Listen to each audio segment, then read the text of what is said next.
እሺ ሰሞኑን በሕጻጽ የተፈናቀሉ ወገኖች መጠለያ ላይ የተከሰተው በጣም አስከፊ የሆነ ረሃብ በማህበራዊ ድረገጽ በድረገጾች በኩል እውነታው ከተገለጠ በኋላ ብዙ ጥያቄዎች እያስነሳ ብዙ አይነት ነገሮች አስከትሏል። መጀመሪያ መሰረታዊ ሀቆቹን ላንሳና ዛሬ እስቲ በደንብ አድርገን ሁኔታውን እንየው ከልዩ ልዩ ገጽ ብለን አስበናል። ይሄ ወደ 145 ገደማ የተፈናቃይ ጣቢያዎች አሉ ትግራይ ውስጥ። እነዛ ውስጥ ያለው ሁኔታ ከሞላ ጎደል ተመሳሳይ መሆኑን ያንኑ እንዲከላከሉ ይጠበቅባቸው በነበሩት ባለስልጣናት ትላንትና ሲገለጽ ነበር። አንዱ የተከሰተው ነገር ከትላንትና ዝግጅታችን ጎን ለጎን ሊባል ይችላል። ዝግጅታችን በምናቀርብበት ወቅት በትላንትናው ዝግጅታችን የታደሰ ወረደ መግለጫ ይተላለፍ ነበር እና እሱም ይሄው ተመሳሳይ ሁኔታ በሌሎች ቀደም ሲል በጠቀስናቸው ወደ 145 በሚሆኑ የተፈናቃይ ጣቢያዎች ውስጥ ይሄው ተመሳሳይ ሁኔታ እንዳለ ጠቅሷል። ሁለተኛው እንደ አንድ ፋክት መጠቀስ የሚችል ነገር የብልጽግና አገዛዝ እኛ እኮ እስካሁን ድረስ ድጋፍ እያደረግን ነው፣ የምን ረሃብ ነው የምታወሩት የሚል ይዘት ያለው መግለጫ አውጥቷል። ብንጠየቅም ኖሮ እኮ ተጨማሪ የስጋትና አደጋ ዝግጁነት ነው እንደዚህ የሚባለው ኮሚሽን ነው ይሄንን ያለው በነገራችን ላይ እና ረሃብ የለም፣ ስለምን ረሃብ እንደምታወሩ አላውቅም፣ ፍላጎትም ካለ እኮ ብንጠየቅ ወዘተረፈ አይነት ረሃቡን መኖሩን ጭምር የሚክድ መግለጫ አውጥቷል። ሌላው እንደ አንድ ጥሬ ሀቅ መጠቀስ የሚችለው በዚህ ሳምንት በትግራይ ፖለቲካ ውስጥ ብቻ ሳይሆን መጀመሪያ እሱን ልጥቀስና በትግራይ ፖለቲካ ውስጥ በተለይ ሰብአዊና ፖለቲካዊ እንቅስቃሴዎቹ ሰብአዊ የሆነው ስምሪት አስፈላጊነት እንዲሁም ፖለቲካዊ የሆነው ችግርና ጥያቄ መሳ ለመሳ እየተነሱ ያሉበትን ሁኔታ እንመለከታለን። በሌሎች የኢትዮጵያ ክፍል የሚገኙ በማህበራዊ ድረገጽ ሰፋ ያለ ተጽዕኖ ያላቸው ሰዎችም እንደዚሁ ይሄንን የተከሰተውን ሰቆቃ ለማቅለል ለማስቻል በሚደረጉ ጥረቶች ውስጥ ለመሳተፍ ያላቸውን ፈቃደኝነት እያሳዩ ነው። ኦፍኮርስ በዛው ልክ ደግሞ የአገዛዙ ገረዶች በልዩ ልዩ መልኩ ረሃቡ የለም እያሉ ነው። ኦር አንዳንዶቹ እንደውም ድጋፍ መሰጠት ያለበት ለብልጽግና አገዛዝ ነው እንጂ ለሌሎች አይደለም ወዘተረፈ የሚል ነውረኛ መልእክቶቻቸውን እያስተላለፉ ነው። የብልጽግና መንጋም በፕሮፓጋንዳ ስምሪቱ ላይ ተገኝቷል። በተጨማሪ የህወሓትም ሰዎች እንደዚሁ ፓርቲያችን አይነካብን ህዝብ ቢራብም አይነት በጣም አስነዋሪ ድርጊታቸውን ቀጥለዋል። እነዚህ ሁለቱ ከዚህ በፊት ያደረጓቸው የነበሩትን ነገሮች በዚህም አሰቃቂ ሁኔታ ውስጥ ቀጥለውበታል ማለት ነው። ከሞላ ጎደል ያሉት ነገሮች እነዚህ ናቸው። እንግዲህ በተቻለ መጠን ኮንቨርሴሽናል እናደርገዋለን። ጉዳዩ እንዳልኩት ሁልጊዜ እንደምናወራቸው ጉዳዮች ሁሉ ከበድ ያለ ቢሆንም ለተከታታዮቻችን ልዩ ልዩ ገጾችን በሚያሳይ መልኩ ልናነሳው እንሞክራለን። አሉላም ጌታቸውም በጌታቸው ጀምርና ከጦርነቱ መጀመር አሁን 5 ዓመታት ከፕሪቶሪያ ስምምነት መፈረም ደግሞ 3 ዓመት አልፎም አሁንም እያወራን ያለ ነው። ሊትራሊ አሁን የምንነጋገርበትን ጉዳይ የፕሪቶሪያ ስምምነት በተፈረመ በሁለት ወር ውስጥ ከምንነጋገርበት ጉዳይ ምንም ልዩነት የለውም ብቻ ሳይሆን እንደውም በጣም የከፋና አሰቃቂ ሆኖ እንመለከተዋለን። አሁንም እየተነጋገርን ያለ ነው ህልውና በሚለው ቃል አንጻር ካየ ነው ሊትራል በሆነው ትርጉሙ ህልውናቸው የከፋ አደጋ ላይ የወደቀ በረሃብ ኮስምነው ቀጭጨው ቀንጭረው የሚሞቱ ህፃናትና አዛውንቶች ወይም ሴቶችና በሁሉም የእድሜ ክልል ውስጥ ያሉ ሰዎችን በተመለከተ እየተነጋገርን ነው። የዚህን ገጾች ማንሳት ያስፈልጋል። መጀመሪያ ይሄ ወደ መገናኛ ብዙሃን ከወጣ በኋላ አሁን ላይ መነሳት ስለሚኖርባቸው ጥያቄዎችና ለህብረተሰብ ግልጽ መሆን ስላለባቸው ነገሮች ማንሳት ስለፈለግን ምንድነው የሚጭሩብህ ሀሳቦች ምንድናቸው ልልህ ነው ጌታቸው። አሁንም ስለ ረሃብ የመነጋገራችን ነገር ይሄ ደግሞ በትላንትና ማንስቼው ነበር ተከትሎት የሚመጣ ምንም አይነት ውጤት ያለመኖሩ ነገር ምን ይፈጥርብሃል ልልህ ነው። የሆኑ ህዝብ እንዲራብ ዘም ብለው የተመለከቱ ህዝብ እንዲራብ ተግተው የሰሩ የሚባሉ ሰዎች ምንም አይነት ቀጥሎ የሚመጣባቸው ተጠያቂነት ቀጥሎ የሚከፍሉት ዋጋ ያለመሆኑ ነገር ከምን ይመነጫል? ለምንስ እንደዚህ ሆነ የሚለውን በማንሳት ለምን አንጀምርም? አሉላ ትቀጥላለህ። ከዛ በኋላ ጌታቸው ጀምር። መልካም። በጣም ምልህ ያሳዝናል። አሁን ረሃብ እንግዲህ ምናልባት ተሸፍናችሁታል የትላንትና ከዛ በፊት የነበረ ዝግጅታችሁ ላይ ረሃብ ምናልባት ተመልካቾች ረሃብ ሲባል ድርቅ ወይም የሆነ የእግዚአብሔር ስራ ወይም በቃ ምንም ማድረግ የማይቻል አለ አይደለ? በቃ መጸለይ እንጂ ምንም ማድረግ አይቻልም ብለው የሚያስቡ ሰዎች በዚህ ዘመንም ሊኖሩ ስለሚችሉ ረሃብ የፖለቲካ ውጤት መሆኑን ማስገንዘብ ጥሩ ይመስለኛል። ለምንድን ነው ድርቅ ተከትሎ ይመጣል፣ ወይም የምርት መቀነስ፣ የተለያዩ ነገሮች ተከትሎ ሊመጣ ይችላል። በትግራይ ኬዝ አሁን ደግሞ የእርዳታ እንዳይገባ በማድረግ ይመጣል። እነዚህ ሁሉ ግን በስልጣን ላይ ያሉ ሁሉ ነገር መወሰን የሚችሉ ሰዎች በሚወስኑት ወይም በማይወስኑት በሚያደርጉት ወይም በማያደርጉት ነገር የሚወሰን ነው። እዚህ ላይ አሁን በኖቤል ሽልማት እስከ መሸለም የደረሰበት ኢኮኖሚስት ከዛ በኋላ ብዙ ሰዎች በመረጃ በቁጥር አስቀምጠው የት ቦታ ምርት ምን ያክል እንደነበረ በምን ርቀት፣ ሰዎች ግን ከዛ ርቀት በጣም በሩቅ በማይባል መልኩ የፖለቲካ ሰዎች ወስነው መሪዎች ወስነው እንዳይገባ ስላደረጉ ይሄ ማለት ደግሞ ያው ወደዚህ ደረጃ የሚደረስ አሁን የረሃብ የሚባለው የአይፒሲ 5 የሚሉት ማለት 1 2 3 4 ብሎ 5ኛው ላይ ነው ያው ረሃብ ተብሎ የሚታወጀው። ያው ይሄ ደረጃ የሚደረሰው ለዛ ለመድረስ ራሱ ጊዜ ነበረ። በቃ ከበቂ በላይ ጊዜ ነበረ እዛ እንዳይደረስ። ግን ምን እየሆነ ነው የመጣው? በብልጽግና በኩል በ4 ኪሎ በኩል ፕሪቶሪያ ስምምነት በኋላ ያለምንም የእሱ የሚያሰማራቸው ተዋጊዎች የማይሞቱበት፣ እሱ መሳሪያ ወይም ብዙ ወጪ የማያወጣበት የቀጠለ ጦርነት አድርጎ ነው የወሰደው። ስለዚህ የጥይት ድምፅ አይሰማበትም፣ የእሱ ወታደሮች አይገቡም። ነገር ግን ረሃብን ዌፐናይዝ አድርጎ ምግብን ዌፐናይዝ አድርጎ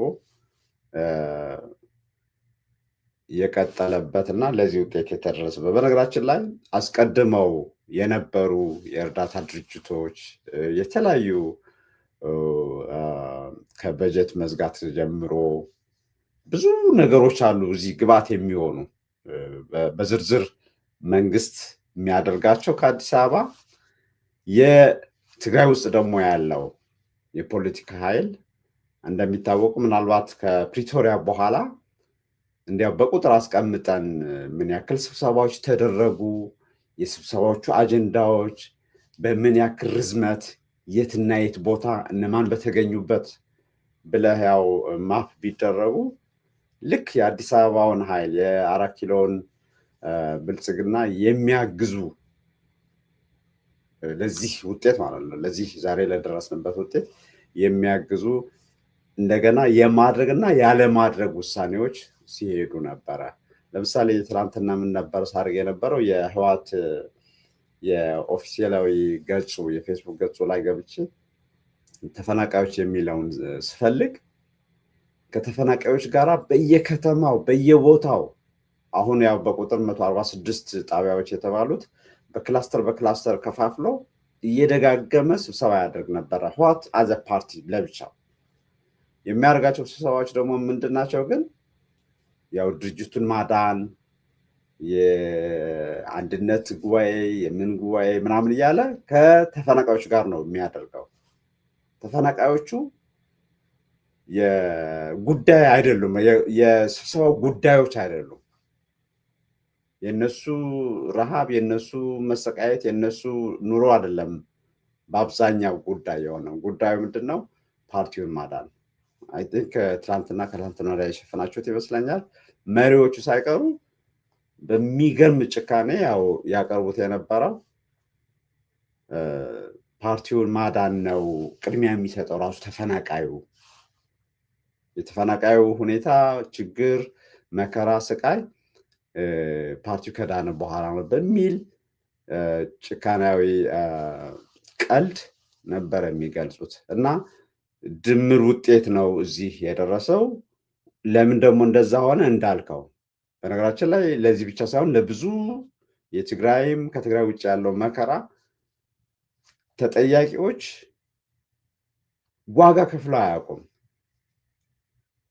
ለዚህ አሁን በዚህ ጊዜ እኮ እንኳን እንደዚህ አይነት ደረጃ የደረሰና አዛውንቶች፣ ህፃናት በዛ ደረጃ በመቶዎች እየሞቱ ስዕሎቹ በጣም በቃ አመልህ ንጹጽታ የሚፈጥር ስዕል የሚዲያ ወጥቶ ቀርቶ የሆነ ጉድለት በጊዜው መወሰን ያለበት የማይወስን ባለስልጣን እኮ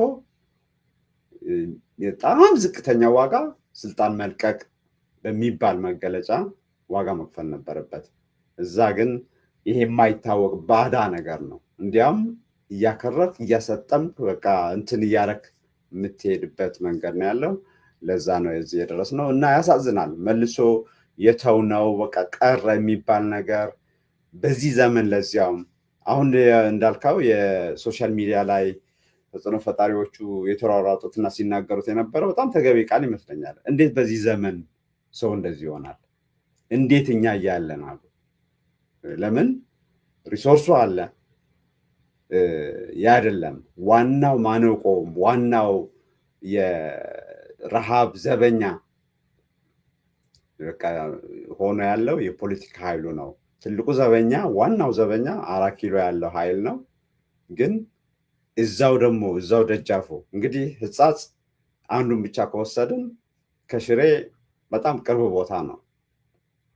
በነገራችን ላይ በጣም እጅግ በሚያሳዝን መልኩ ትናንት ታደሰ ወረደ ሲናገር ስሰማ፣ ምናልባት እሷን ተናግሬ እጨርሳለሁ የዚህን ዞር። በጣም ይህን ግፍ ያ ሁሉም ሰው ማወቅ አለበት። እነዚህ ስደተኞች መጀመሪያ በጦርነቱ ወዲያው እንደተጀመረ ተሰደዱ።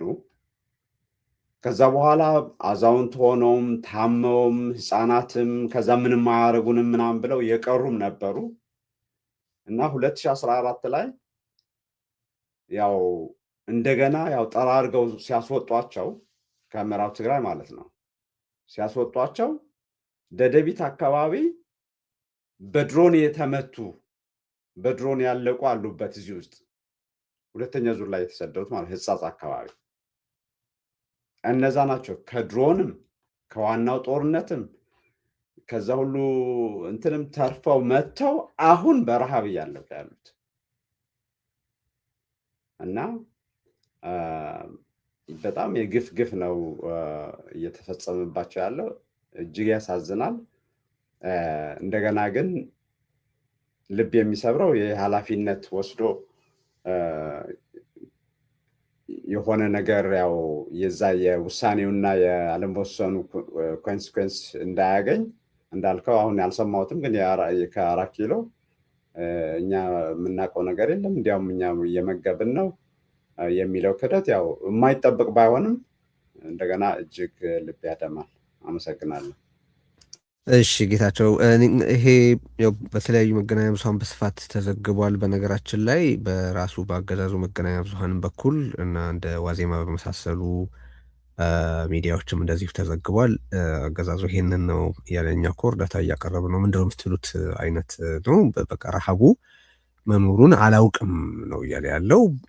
ይሄንን ሲያደርግ ደግሞ በነገራችን ላይ አገዛዙ ያው የመጀመሪያው ጊዜ አይደለም። ለብልጽግና ይሄንን ማድረጉ አዲስ ነገር ሆኖ አይደለም። ረሃብ የብልጽግና ፖሊሲ ነው። ብልጽግና በተለይ በትግራይ በሌሎችም ቦታዎች እንደዚሁ ሰዎችን መርዳት ክልክል ነው ብሎ በአደባባይ እያወጀ ማስራብን እንደ ዋና ፖሊሲው በአደባባይ ህዝቡን እኮ ከረዳ ነው እነ እገሌ ይተርፋሉ ብሎ አብይ አህመድ በአደባባይ ሲናገር ታውቃላችሁ። 1 ሚሊዮን እስካልሞተ ድረስ እኮ የሚባለው ከ77 ብሷል መባሉ ስህተት ነው። 1 ሚሊዮን ካልሞተ እየዋሸ ነው ያለው ይሄ ሰውዬ ወዘተረፈ ብሎ ቁጥር ውስጥ የገባ በቃ በተለያዩ አጋጣሚዎች ማስራብን እንደ ትክክለኛ ፖሊሲ የተናገረም የተገበረም አገዛዝ ነው። ይሄ አሁን የምናወራበት የአደጋ ስጋትና ምናምን ኮሚሽን ተብዬው ግን ስፔሲፊክሊ እሱ ስለሆነ ያንን መግለጫ ያወጣው በዛ ወደ 5.4 ሚሊዮን ሰዎች እጅግ በከፋ ረሃብ ውስጥ ናቸው። ፋምን ላይክ የሆነ ኮንዲሽን በትግራይ አለ ተብሎ በዓለም አቀፍ መገናኛ ብዙኃን በሚነገርበት ወቅት ያኔ ይሄንን አስተያየት ሰጥቶ ነበር። አቶ ደበበ ዘውዴ ይባል ነበር በወቅቱ የዛ አሁን ረሃብ የለም የሚል መግለጫ ያወጣው መስሪያ ቤት ኃላፊ ማለት ነው። እንግዲህ ያለንበት ሁኔታ እየተመለከትን ነው። ቅድም ያነሳኸው ነጥብ ነበር ወደ አሉላ ከመሄዴ በፊት እንዴት በዚህ ዘመን ይሄ ይሆናል የሚል ጥያቄ ያነሷሉ ብለሃል። ልክ ነው፣ አይቻለሁ እኔ እሱንም እና ግልጽ ነው መልሱ። የዚህ ዘመን ያልሆኑ የፖለቲካ አመራሮች ስላሉ ነው።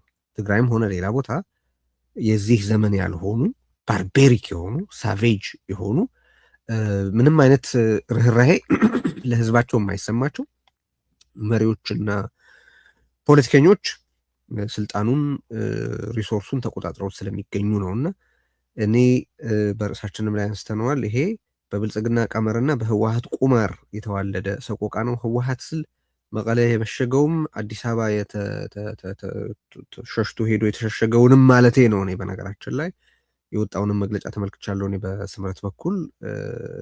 ከዛ በኋላ የቀጠሉትን ነገሮች እየተመለከትኩ ነው። ሰው አስተሳሰቡ እንደ አስተሳሰብ ይሄ መልኩ ነው።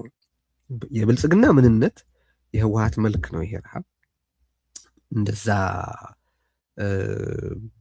የተገለጹትንም አቋሞች በተለያየ ጊዜ አንስተናቸዋል። ኤኒዌይስ ዝርዝር የሆኑ ስርዓታዊ ፖለቲካዊና ማህበራዊ ጉዳዮችን ልናንሳ ስለተገናኘን እሱን ነው የምናደርገው ዛሬ። አሉላ መቀጠል ትችላል። መልካም ቴዲ፣ አመሰግናለሁ። ምናልባት ምስሌን ስክሪን ላይ ያየው አይደለም፣ ቴክኒካል ኢሹ ከሆነ ፕሮፌሰርም እያየሁት አይደለም። ይሰማል ቴዲ?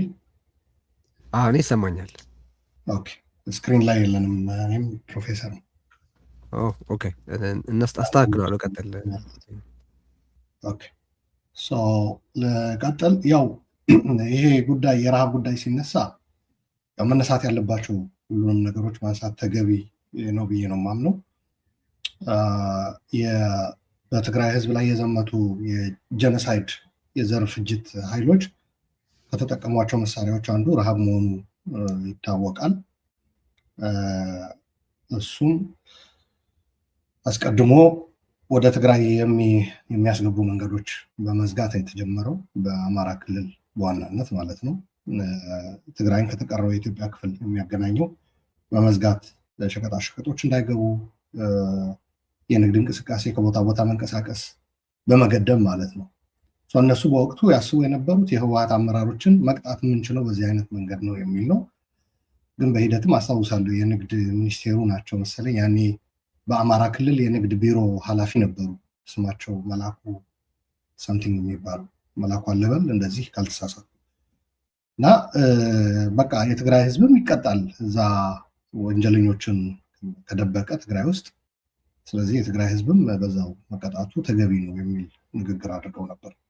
ከዛን ጊዜ ጀምሮ እነዚህ ኃይሎች የአማራ ኃይሎች፣ የኤርትራ እና የፌዴራል መንግስት ብልጽግና ወደ ትግራይ ሲዘምቱ የጀኖሳይድ ኃይሎች ሆነው ማለት ነው በትብብር አንድ ላይ ሲዘምቱ በዋናነት የትግራይን ህዝብ ማንበርከት የሚቻለው በማስራብ ነው የሚል እቅድ ይዘው ነድፈው ነው የገቡት እና አይ ቲንክ አሁን ተመልሰናል መሰለኝ ቴዲ፣ አሁን እንታያለን። ይሄ በጦርነት ወቅት ከ2020 በፈረንጆች እስከ 2022 ፕሪቶሪያ እስከተፈረመበት አክቲቭሊ በአደባባይ ያለምንም አፍረት በኩራት ሁላ የሚናገሩት ነገር ነበረ። እርዳታ ካሁን በፊት የነበሩ ስርዓቶች ስህተት ፈጽመዋል እና ያንን ስህተት አንደግም በሚል ነው። በነገራችን ላይ ልክ የሆነው ነገር እርዳታ በዓለም አቀፍ ደረጃም በነገራችን ላይ ተፋላሚ ኃይሎች ሰብአዊ እርዳታ እንዲገባ ይስማማሉ። ታሊባን ሳይቀር እንኳ በዛ ይስማማል። በነገራችን ላይ ታሊባን በአፍጋኒስታን ውስጥ ከአሜሪካኖች ከሌሎችም ኃይሎች ጋር በሚዋጋበት ወቅት ከምዕራባውያን የእርዳታ ኮሪደር ተብሎ እዛ ላይ ተኩስ እንዳይደረግ በመስማማት ደርግም እንደዛ ያደርግ ነበር። ግን ይሄ ወደ ትግራይ የዘመቱ የጀኖሳይድ ኃይሎች ብልጽግናም፣ የኤርትራ ኃይሎችም፣ የአማራ ኃይሎችም ያዩት ደርግ ፌይል አድርጓል። ይሄ በማድረጉ ባጭሩ የዓለም አቀፍ ኖርሞች ስህተት ናቸው ማለት ነው እና እነዚህ የዓለም አቀፍ ኖርሞች እኛ ከዛ ያንኑ አንደግምም፣ ከዛ ተምረናል፣ እንዴት እንደምንቀጣ እናቅበታለን በሚል ነው የሄዱበት። ረሃብን እንደ አንድ የጦር መሳሪያ አስተዋወቁ ለዓለምም ማለት ነው። ስታርቬሽን አዝ ዊፐን ወይም ደግሞ ዊፐናይዜሽን ኦፍ ፉድ። እንደዛ አድርገው ብዙ ጉዳት ደረሰ። ብዙ ሰው አለቀ። መድኃኒት በማጣት ምግብ በማጣት ብዙ ሰው። በነገራችን ላይ ትግራይ ውስጥ ከሞተው ከጦርነት በበለጠ በዚህ በረሃብና በመድኃኒት እጦት በመዝጋት ያለቀው ነው የሚበዛው ጥናቶች የሚያሳዩት ማለት ነው። ከዛ ከፕሪቶሪያ በኋላም ያው ጥይት ተኩስ ከቆመ በኋላ የአማራ ኃይሎች እና የኤርትራ ኃይሎች የወረሩትን ቦታ ይዘው ያው ወደ ቀየው እንዳይመለስ ገበሬው እርሻውን እንዳያርስ በማድረግ የረሃብ ፖሊሲያቸውን ያስቀጠሉ። ብልጽግና ደግሞ ከጥይት በመለስ ባለ ተፈናቃዮች የመመለስ እና መልሶ የማቋቋም ስራውን ባለመስራት የፕሪቶሪያ ስምምነት ባለመተግበር፣ በሌላ አነጋገር እግሩን በመጎተት በዋናነት የሚጠየቀው የፌዴራል መንግስት ነው። ይህ የፌዴራል መንግስት የብልጽግና መንግስት ተፈናቃዮች በተፈናቃይ ካምፕ መጠለያ ውስጥ ሆነው በረሃብ እንዲያልቁ ፈርዷል ማለት ነው። ከዛ በመቀጠል በትግራይ ህዝብ ላይ የወደቀ ዕዳ የህወሓት አመራር የሚባል አለ። በትግራይ ህዝብ ላይ ዱብ ዕዳ ሆኖ እንደ ዕዳ የወደቀ ማለት ሊያቢሊቲ ሸክም የሆነ ማለት ነው። ይህ ኃይል ደግሞ አንድም ተፈናቃዮች ከተመለሱ ኢረለቫንት ሆናለሁ በሚል የሚያስብ፣ ሁለተኛ ረሃብን አይ ቲንክ የግራሃም ሃንኮክ መጽሐፍ ይመስለኛል ቴዲ ሎርድስ ኦፍ ፖቨርቲ የሚለውን ያስታውሰኛል። አንዱ እሱ ያስታውሰኛል። ሁለተኛ ደግሞ የአማርቲያ ሴን ፕሮፌሰር ጌታቸውን ጠቅሶት አይቼዋለሁ ማህበራዊ ድረገጽ ላይ። የአማርቲያ ሴን ፌመን ቲዮሪ የሚለው ማለት ነው። ሪሶርስ አለ፣ አቅም አለ፣ ሀብት አለ፣ ነገር ግን ረሃብ እንዲኖር የመፍቀድ ማለት ነው። ትግራይ ውስጥ የገንዘብ እጥረት የለም። ትግራይ ውስጥ ከወርቅ ብቻ ሩብ ትሪሊየን ገቢ ያገኙ ሰዎች አሉ። 250 ቢሊዮን ብር ማለት ነው።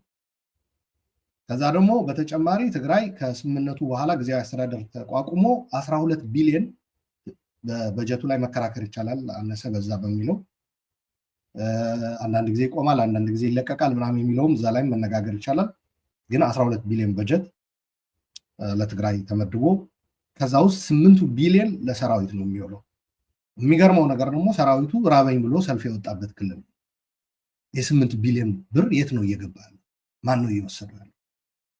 ራሳቸው ባመኑበት ሲስተሚክ የሆነ ኮራፕሽን ትግራይ ውስጥ ስቴት ካፕቸር እንዳለ፣ ሌብነት ኖርም እንደሆነ በአመራር ደረጃ በራሳቸው ጥናትም ያረጋገጡት በስንዴ ዘረፋ ላይ መሰማራታቸው ዓለም አቀፉ ማህበረሰብ በነገራችን ላይ ያወቀው። አቶ ጌታቸውም እዚህ አሜሪካን የመጣ ጊዜ አብረን ወደ ኮንግረስ በሄድንበት ወቅት የኮንግረስ አባል የሆነው ኮንግረስማን ብራድ ሸርማን ስለምሰርቁት ነው ያለው። ወደ ትግራይ እርዳታ እየገባ ነው ብሎ ነው የጠየቀው። አይቆሟል እኮ ክቡር ኮንግረስማን ሲለው ስለምሰርቁት ነው ያለው። ስለዚህ ያለው አቅም ብቻ በክልሉ ብቻ ሳይሆን ደግሞ የዓለም ለጋሽ ድርጅቶች እጃቸውን ዓለም በሚያየው ነገር አዝኖ እጁ ሲዘረጋም በስርቆት ምክንያት እጁን እንዲሰበስብ ተደርጓል። የእንትኑ ዝርዝር ወጥቶ ነበር ጥናቱ። ፌዴራል ምን ያክል ሰረቀ፣ የመከላከያ የኤርትራ ኃይሎች ምን ያክል ሰረቁ፣ የትግራይ ኃይሎች ምን ያክል ሰረቁ ተብሎ። የትግራይ ኃይሎች ሲባል በነገራችን ላይ ሰራዊቱ አይደለም፣ እዚህም እንዳንሳሳት በትግራይ በህወሓት መዋቅር ማስተዳደር የተሰገሰጉ ካድሬዎች ማለታችን ነው። ሰራዊቱማ ራበኝ ብሎ አደባባይ ላይ ወጥቷል። ስለዚህ ዓለምም ለጋሽ ሆና ሪሶርስ ሳይጠፋ ረሃብ የመፍጠር የአስተዳደር የፖለቲካ የአመራር ውድቀት ነው ብሎ ነው የሚያስቀምጠው። ምክንያቱ ሪሶርስ ሲኖር ከአንድ ቦታ ወደ አንድ ቦታ አንቀሳቅሶ ቢያንስ ረሃብ ሊከሰት ይችላል። በነገራችን ላይ ድርቅም ሊከሰት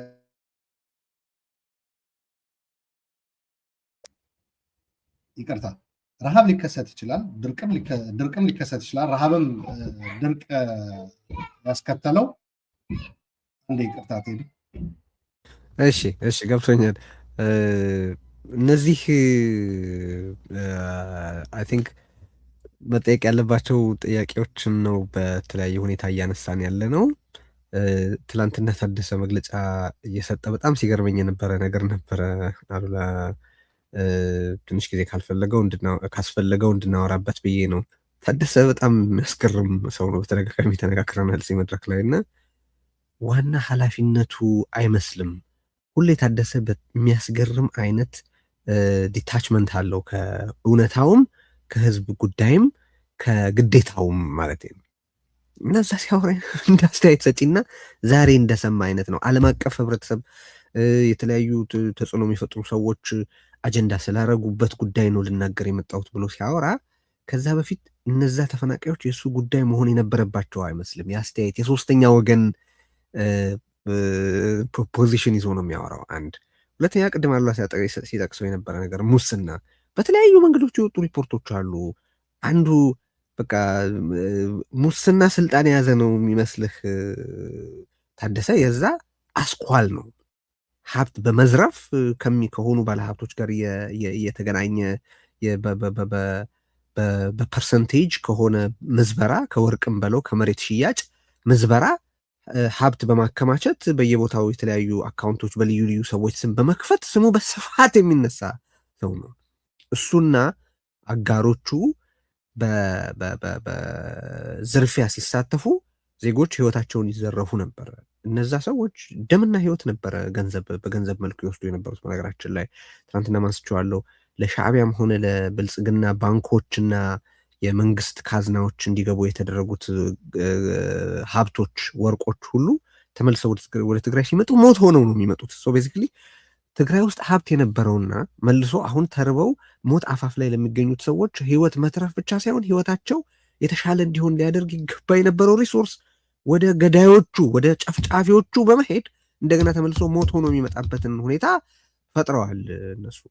ከዛም አልፎ ተርፎ እነዚህን ተፈናቃዮች ዋና ጉዳይ አድርገው የቆሰሉት እንዲታከሙ፣ የሞቱት ቤተሰቦቻቸው ማለት ምንድነው እንዲቋቋሙ፣ ወደ ተሻለ ህይወት እንዲገቡ ዋና ስራቸው ሊሆን ይገቡ የነበራቸው ሰዎች አሁን ተመልሰው መጥተው እንደ ሶስተኛ ወገን አስተያየት መስጠታቸው ብቻ አይደለም፣ ከዚህ በኋላ እርዳታ ስትሰጡ በእኛ በኩል መሆን አለበት የሚልም ነገር አምጥቷል። በነገራችን ላይ አንድ ቋት እናዘጋጃለን ወደዛ ነው የምታስገቡት የሚል ገደብ ለማስቀመጥም አያፍሩም። እና አሚን አቢዩዝ መከላከል ከተፈለገ በየቦታው በህዝቡ ስም ሞቢላይዝ የሚደረገው ገንዘብ እንዳይባክን ማሰብ አንድ ነገር ነው። እነሱ እንደዛ ያስባሉ ብዬ ግን አላምንም። ምክንያቱም ዋናዎቹን ነዋሪዎች ህይወታቸው የሚመሳቀልባቸውን ፖሊሲዎችና አሰራሮች እየተገበሩ ያሉት በትግራይ ውስጥ በመሬት ስርም ሆነ ከመሬት በላይ ያሉትን ሀብቶች እየቸበቸቡ የገዛ ራሳቸውን ከርስ የገዛ ራሳቸውን ቀፈት እየሞሉ ያሉት እነሱ ናቸው። የእነሱን ያክል የትግራይን ህዝብ የጋጠው የእነሱን ያክል የትግራይን ህዝብ የዘረፈው ካለ እነሱ ያስቻሉት የዘረፈጅ ኃይለት ባገኙት እድል ተጠቅመው ያደረጉት ነው በነገራቸው ላይ። ስለዚህ ለዚህ ምናልባት መፍትሄው ምንድን ነው ከተባለ በማንም ፓርቲ ምናምን ወይም ሙሰኛ ኦር ሰምቲንግ ቁጥጥር የማይደረግበት የሆነ አይነት ማዕከል ተፈጥሮ ማንም ሰው በእርግጠኝነትና በኮንፊደንስ በራስ መተማመን በእርግጠኝነት ይሄ የማዋጣው ገንዘብ በእርግጥም ለተጎዱት ይደርሳል የሚልበት ሜካኒዝም ሊፈጠር ካልሆነ በስተቀር አሁን ባለው ሁኔታ ዋናዎቹ መሬት ላይ ቁጭ ብለው የህዝቡን አጥንት እየጋጡ ያሉት ሰዎች ገንዘቡ በእኛ በኩል ይለፍ፣ እኛ ጋር ብቻ ነው ማምጣት ያለባችሁ እንጂ በሌሎች በራሳችሁ መንገድ መርዳት አትችሉም የሚባል ነገር የለም።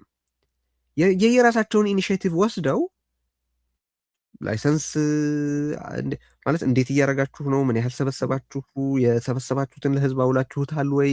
ምንድን ነው እንቅስቃሴው? አሳዩ ምናምን ማለት አንድ ነገር ነው። እሱን ለመሆን መጀመሪያ ራስን ማጽዳት ያስፈልጋል። ሁለተኛ ደግሞ ሜካኒዝም አበጅቶ የትኛውም በራሱ ኢኒሽቲቭ ህዝብ ሞቢላይዝ አድርገው የሚረዳ አካል ግልጽነት ያስፈልገዋል። ይሄን ያክል ህዝብ ሰብስብ ያለው ለእነዚህ ያህል ወገኖች እንዲደርስ አድርጌያለሁ ብሎ ለዛ ተጨባጭ የሆነ ማስረጃ እንዲያቀርብ ማስገደጃ ሜካኒዝም መስራት፣ ስርዓት መስራት አንድ ነገር። አይ የሚመጣው ገንዘብ ሁሉ ከየት የሚመጣ ከየት በእኛ በኩል ይለፍ ማለት ግን አንድ የሚያስታውሰኝ ስነ ቃላዊ ግጥም አለ። ምንድን ነው? ላሜን አረድኩና በአህያ ጫንኳት፣ በአህያ ጫንኩና ጅብን ዳልኩት፣ ጅብን እንዳልኩና ውሻን ሳባልኩት የሚል ለነዛ ሰዎች አሁን የታረደችው ላም በአህያ ላይ ተጫና ስጋ በስጋ ላይ ነው የተጫነው አይደል? ለጅቡም ሆነ ለውሻው የዛን አይነት ነገር ነው። ህዝቡን በቁሙ ባዶውን እስኪቀር የጋጡት ያሉት ዋናዎቹ የሙስና ጥርሶች እና ህዝቡን ለዚህ መከራ የዳረጉት ዋናዎቹ አውሬዎች ህወሓትም ሆነ በጊዜያዊ አስተዳደር ውስጥ ያሉት ሰዎች በእኛና በእኛ በኩል ካላለፈ እርዳታ የሚባል ነገር አይቻልም አይነት ወሬ አሚን ሀፍረት ብሎ ነገር የጠፋበት ነገር ሆነና እንኳን እንዲህ አሁን እርዳታ በእኛ በኩል ይለፍ ሊሉ ይሄ ረሃብ እንዲከሰት በመፍቀዳቸው ይሄ ረሃብ እንዲከሰት በመስራታቸው ሌላ ነበር መሆን የነበረበት። አሁን እሱን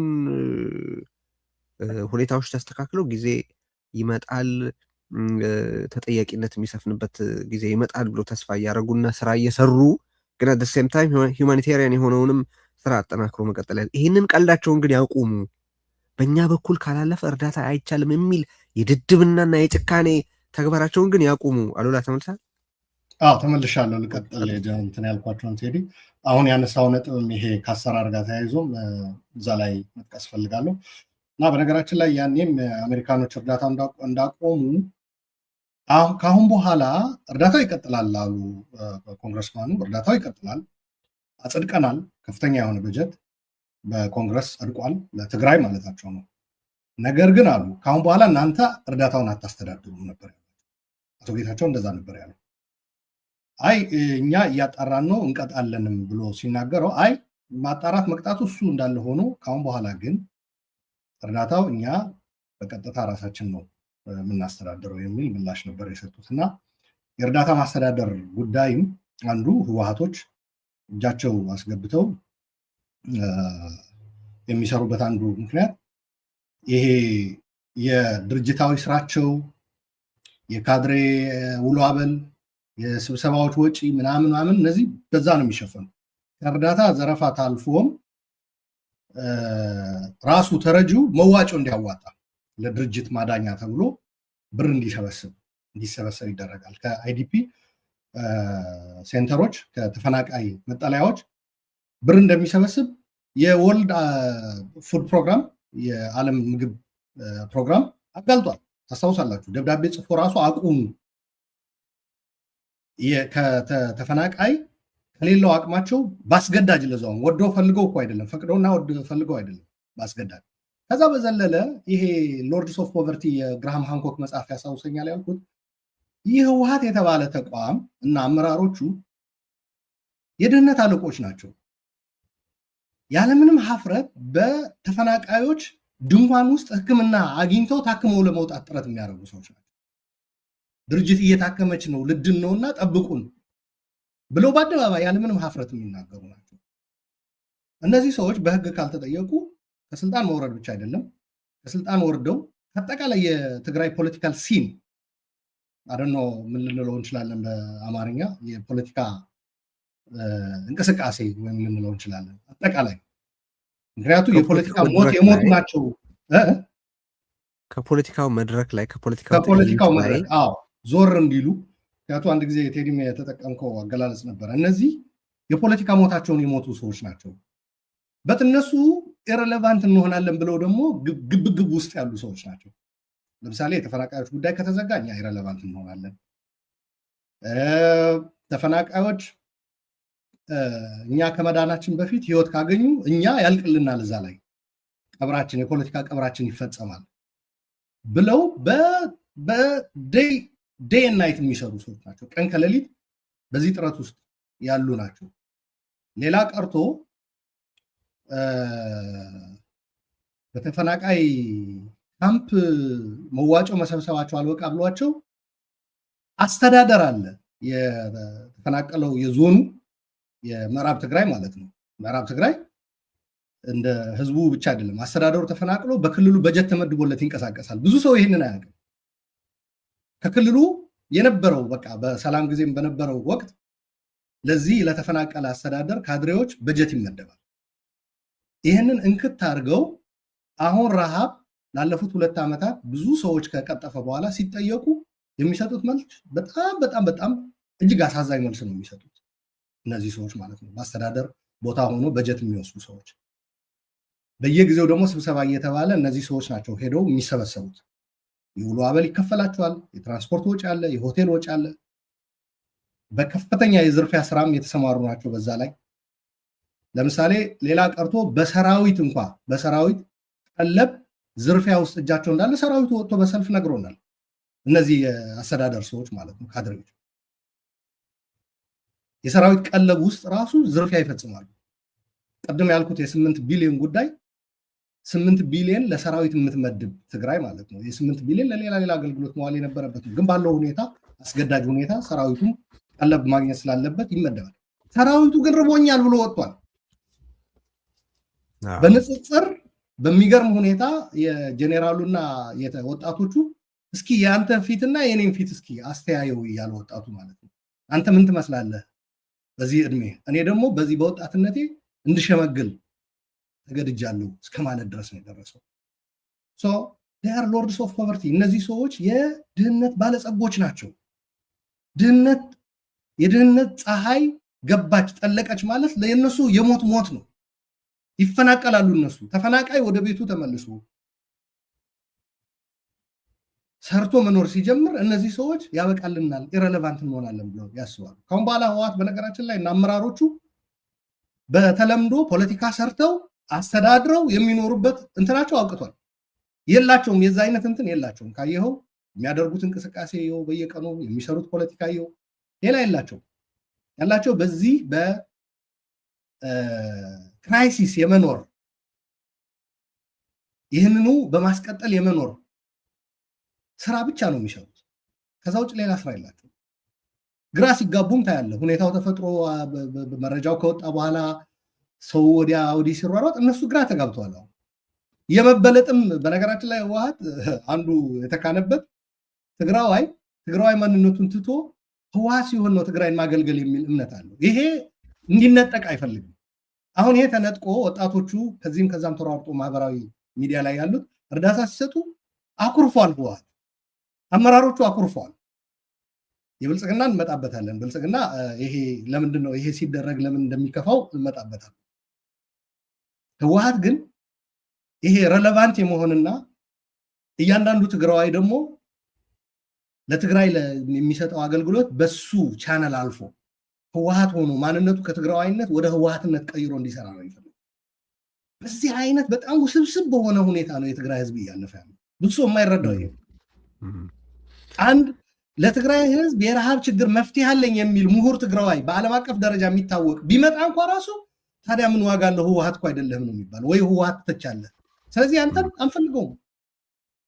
የመለኪያ መርሆ በህወሓት ላይ በሚኖረው አቋምና ከህወሓት ጋር ባለ ቁርኝት ነው የሚወሰነው። የትግራይን ህዝብ ለማዳን እንኳ ራሱ ብልጽግና እነዚህን ልጆች በቀደመ ፖሊሲ ነው የሚያያቸው። በቀደመው ትግራይ ላይ በተከተለው የጀነሳይድ ኃይሎችን አሰባስቦ ሄዶ ረሃብን እንደ መሳሪያ አድርጎ በተጠቀመበትና ምግብ ከገባ ደግሞ እዛ ያሉት ኃይሎች ይጠናከራሉ ብሎ ስለሚያስብ ከዛ አንጻር ነው የሚያየው ብልጽግና። በዛ መነጽር ነው የሚያየው። አይ የፈለገ ችግር እዛ ያለው ፖለቲከኛ ምንም የፈለገ መሆንም ያለበት እንደዛ ነው። በነገራችን ሌሎችም ኃይሎች እኮ ተፋላሚዎች በተወሰነ መልኩ እርዳታ ወደ አልተፈለገው አካል ሊደርስ ይችላል ብለው ሳያስቡ ቀርቶ አይደለም። ግን ኦኬ ይሂድ፣ ሌላ ሜካኒዝም እንፍጠር፣ ላልታለመለት ዓላማ እንዳይሆን ሌላ አሰራር እናምጣ ነው የሚሉት እንጂ አብሮ እዛ ላይ ኢንፋክት ብልጽግና በዛ አይቶት አይደለም። የትግራይ ህዝብ ማለቅ አለበት ከሚል ፖሊሲው ነው ያንኑ እያደረገ ያለው እንጂ ላልታለመለት ዓላማ ስለሚውል በሚል አይደለም። ግን ያም እንኳ ቢባል ሜካኒዝም ነው የምትፈጥረው በሰለጠነው ዓለም ማለት ነው፣ ነውር በሌለበት አሰራር እንጂ በእነዚህ ነውረኞች ህዝቡ እንዲያልቅ ፈርደውበት ያልተገባለት ዓላማ እየዋለ ነው እና አሰራርና አመቻች ምናምን የሚለው ነገር ቀልድ ነው የሚሆነው። በእንደዚህ አይነት ሁኔታ ቅርቃር ውስጥ ነው ህዝቡ እያለቀ ያለው። ትግሉ መሆን ያለበት በዚህ ደረጃ በተቀናጀ መልኩ ነው ትግሉ መሆን ያለበት። በነገራችን ላይ በጦርነቱ ወቅት ያኔም ረሃብ እንደ ጦር መሳሪያ በሚያገለግልበት አጠቃላይ ጀነሳይዳዊ ጦርነቱ በመመከት ይደረግ የነበረ የትግራዋይ መሰባሰብ ህወሓት በልቶታል። ሌላው የህወሓት ጥፋት ደግሞ እዚህ ላይ ነው። በችጋር መኖሩ ብቻ ሳይሆን ችጋርን ለመመከት የሚደረግ የአቅም ማሰባሰብ ድምጥማጡ ነው የሚያጠፋው። ቅድም ባልኩት አሰራሩ ማለት ነው። ምን ዋጋ አለው ታዲያ? ትግራይን ከጀኖሳይድ ልታድን ትችላለህ? አዎ። ከረሃብ የሚታደግ ሀሳብ አለ? አዎ። አቅምም ሪሶርስም ልታሰባስብ ትችላለህ። ግን በህወሓት ቻናል ያላለፈ በትግራዋይነት ብቻ የሚደረግ በቂ አይደለም። ሰው የህወሓት ካባ መልበስ አለብህ በሚል የድንቁርና አካሄዱ የትግራይ በግል ደረጃ የሚገለጽ አቅምም በተቋም የሚገለጽ አቅምም ድምጥማጡ አጥፍቷል። ስንት ተቋማት ናቸው በዚህ ጦርነቱ ወቅት እንኳን ራሱ ስንት ተቋም ነበር የተገነባው? አሁን የት አለ? በግለሰብ የሚገለጽ አቅም፣ በተቋም የሚገለጽ የትግራዋይ አቅም ድምጥማጡ ጠፍቷል በህወሓት። ሌላ ቀርቶ ከትግራዋይ ባለፈ ለትግራይ ለሂማኒቲ ለሰብአዊነት የሚያስብ ወዳጅ ደጋፊ ሳይቀር እንድናጣው ነው። ሰሞኑን አይተዋል። አሌክስ ደዋል በተለይ ከዚህ ከረሃብ ጋር በተያያዘን ባለሙያ ስለሆነ የግጭትና የረሃብ ይሄ ችግር እየመጣ ነው፣ የህወሓት አመራር ገለል ማለት አለበት፣ ከስልጣን መልቀቅ አለበት ሲሉት፣ አዎ በጦርነቱ ወቅት ወዳጃችን ነበር፣ አሁን ግን አሌክስ ደዋል ሌላ ዓላማ ያለው ሰው ነው፣ ሌላ ተልእኮ ያለው ሰው ነው ፈረጀው። ኢማጂን በትግራይ ላይ እንኳን አይቆሙም እነዚህ ሰዎች። የድፍረታቸው ድፍረት እዩ። በአስቸጋሪ ጊዜ አለኝታ የሆነውን ወዳጅ የሆነውን እንኳ ከትግራዋይ ውጭ ያለውን ኃይል እንኳ ራሱ ለማጥፋት ምንም የማያስብ ኃይል ነው ትግራይ እንትን እያለ ይህ ኃይል ገለል ማለት መቻል። እንም ጌታቸውን እዚህ ጋር ላስገባውና አንድ ነገር አንስተ ነበር ጌታቸው፣ በጣም ስትራይክ ያደረገኝ ነገር ነው። እየተጠየቀ ያልሆነ አንድ ጥያቄ አለ። እሱም በዚህ በጥቂት ወራት ውስጥ 80 ሰዎች ሞተዋል መባሉን ሰምተናል። ከነዛ ከሞቱ ሰዎች ህወሓት ስንት ብር መዋጮ ወስዳ ይሆን የሚል ጥያቄና አይ ቲንክ በጣም ብዙ ነገር የያዘ ጥያቄ ነው። በትክክልም መጠየቅ ያለበት ጥያቄ ነው። አዋተው እንዲሞቱ ያደርጋል ህወሓት። ሲምቦሊክ ትርጓሜው ነው በጣም ያስገረመኝ። ምክንያቱም ህወሓት በእርግጥም እያደረገ ያለው ያንን ነው። ህወሓት ህይወቱን አዋቶ ህልውናውን አዋቶ እኔን ያኑረኝ እያለ ያለ ድርጅት ነው። በነገራችን ላይ አሁን የተከሰተው ሁኔታ ቅድም አንስተናል። ብልጽግና ቀምሮ ህወሓት ቆምሮ ነው ይህንን ሰቆቃ ያዋለዱት የሚል ነገር አንስተናል። እና ምንድን ነው ይህን ጥያቄ ስታሰላስል አብሮ መነሳት ያለበት ነገር ስርዓታዊ መልኩ መታየት ስላለበት ነው።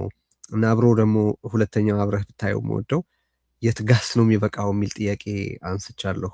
እኔም አንተ በተለያዩ አጋጣሚዎች የምታነሳው ነገር ነው። ምን ሲያደርግ ነው አንድ ድርጅት ተቆርጦ የሚጣለው? ምን ሲያደርግ ነው እንዴ? ጣጠኛ ነው፣ ምንም በጎ የሚባል ነገር ይዞ አይመጣም፣ ሊትራሊ ጸላኤ ሰናይ ነው ተብሎ የሚጣለው ምን ሲያደርግ ነው? ምን ማድረግ ይችላል አንድ ድርጅት ህዝቡ ላይ ከዚህ በላይ መከራ በምን መልኩ ሊፈጥርም ሊጠራም ሊያሰማራም ይችላል የሚል ጥያቄም አብሮ ስላለ ማለት ነው። እሱ መጀመሪያ ያችን ተምሳሌታዊ ነገር ተፈናቃዮችን በተመለከተ ያነሳሃትን ነገር ትንሽ ኤክስፓንድ ብታረገው ብዬ ነው፣ በጣም ትልቅ ትርጉም ስለሚሰጠኝ። ሁለተኛ ደግሞ የዚህ ጽዋው የመሙላት ያለመሙላት ነገር ወይስ የሆነ ምንድን ነው ለመኖር መታከት ተፈጥሯል ወይ በአጠቃላይ ሊተርጂክ የመሆን ነገር አለ ወይ ልልህ ነው። መልካም ቴዲ፣ አንዱ ያ ጥያቄ እንድጠይቅ ያስገደደኝ በኋላም ሰዎች ከሽሬ ከሌላም የትግራይ ክፍል እየጻፉልኝ ነበረ። ምክንያቱም አንዳንድ ጊዜ ብዙ መጥፎ ነገር ሁላ አይተህ በቃ የሆነ እዛ ገደብ የምታስቀምጥበት አለ፣ ከዛ በላይ የሚሄድ የማይመስልህ ማለት ነው።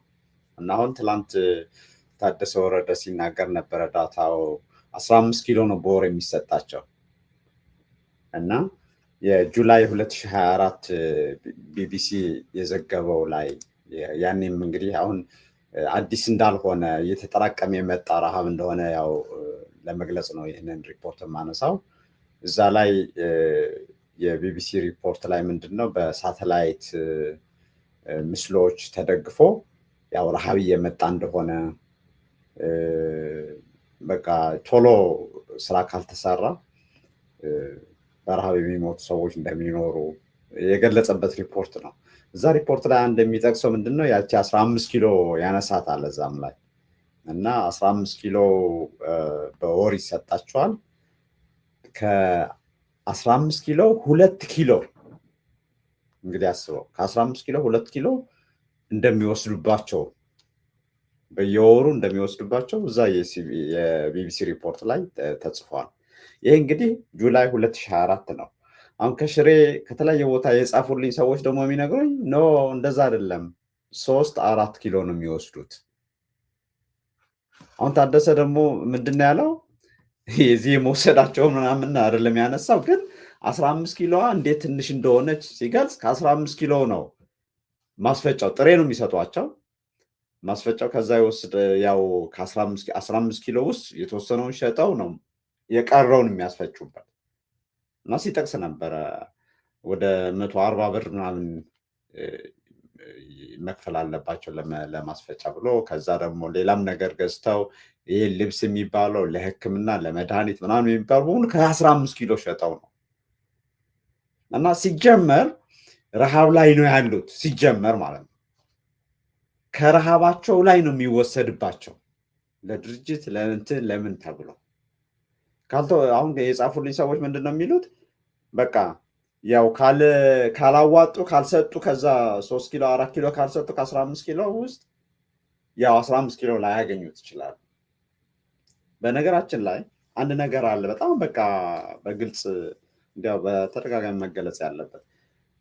የጊዜያዊ መስተዳደሩ በጌታቸውም ጊዜ ይሁን በታደሰ ጊዜ ዝም ብሎ ላይ ነው ተንሳፎ ያለው።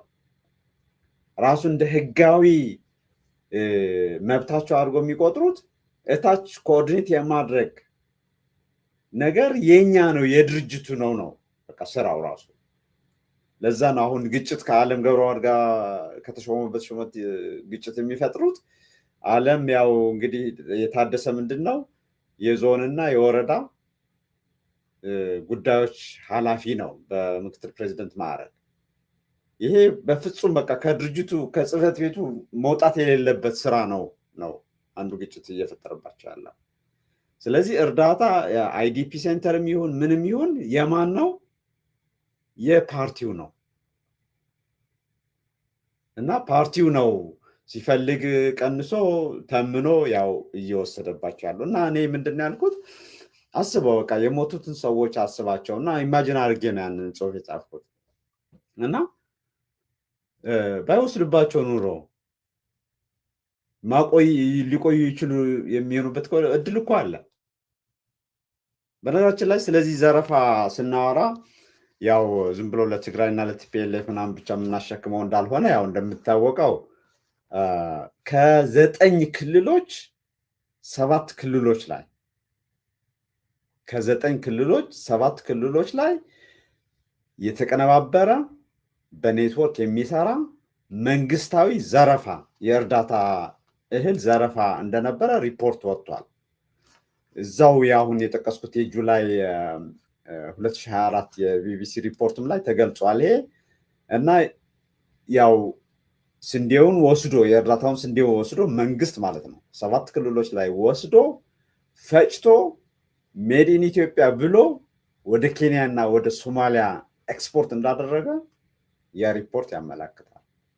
ፕሮግራም ሰርቼበታለሁ። በነገራችን ላይ ጌች የአብይ አህመድ ወፍጮዎች የሚል ያኔ በደንብ አስታውሳለሁ። ያልከውን ነገር በስርዓት አንብቤው የሚያስገርም ኢላቦሬት የሆነ ስትራክቸር ተሰርቶ ከእርዳታ ተወስዶ ከደብሊው ኤፍ ፒ እና የዩኤስኤአይዲ ሎጎ ያላቸውን ነገሮች የሚሸጥባቸው ገበያ ፈጥሮ ወፍጮ ቤት አቋቁሞ ኮንትራት ሰጥቶ ነው ያንን ያደርገው። ኤኒዌይስ እና ይሄ ምንድን ነው አውዱ ከመቀሌ የሚጀምር ብቻ አይደለም። ይህ ጉዳይ ከ4 ኪሎ የሚጀምር ነው። አንዱ ከዚህ ጋር ይህንን ብዬ አንዱ በጣም ትልቅ ባለፉት 3-4 ዓመታት የተደረገው አደገኛ ነገር ምናልባት ብዙ የማይወራለት ነገር ደግሞ ማንሳት እፈልጋለሁ። እሱም አንዱ በቀደመው መንግስትና አንዱ ትልቁ አድርገው የነበረው ለምንድን ነው በረሃብ የሚሞት ሰው ቀንሶ ወይም ጠፍቶ የነበረው ስትል እንዳልኩት የሃንገር አይኖር እንጂ ድርቅ ነበረ፣ የተለያዩ ችግሮች ነበሩ። አንዱ በጣም ሰክሰስፉል ያደረጉት አስቀድሞ የማስጠንቀቅ ከታች ጀምሮ ዳታ ይሰበሰባል፣ ይተነተናል።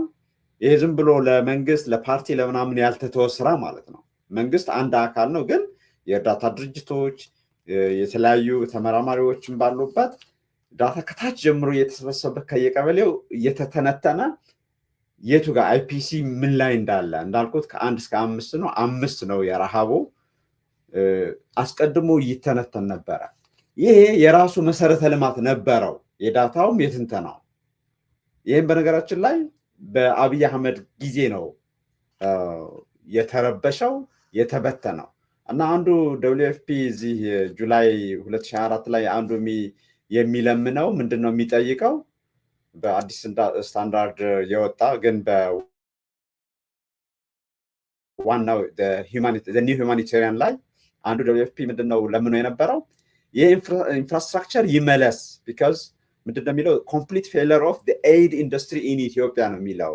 ቢካዝ ይሄ ምን ደረጃ ላይ ነው ያለው? አስቀድሞ የማስጠንቀቅ አስቀድሞ የመተንተን ዳታ የመሰብሰብ ስራው ዲስትራፕት ተደርጎ ያ ሪፖርቲንግ ፕሮሰሱ ሂደቱ ተበላሽቶ ስለነበረ አንዱ የኢትዮጵያን መንግስት የጠየቁት ምንድን ነው መቼ መልሳችሁ ይህንን ሂደት እንደምታስጀምሩት እና የሚመለከታቸው ባለድርሻ አካላት እየተመካከሩ የሚሰሩትን ምን ያክል እርዳታ መቼ በምን ያክል ፍጥነት እና በምን ያክል መጠን መምጣት እንዳለበት የሚወስኑበት ያንን ብልጽግና አፍርሶታል።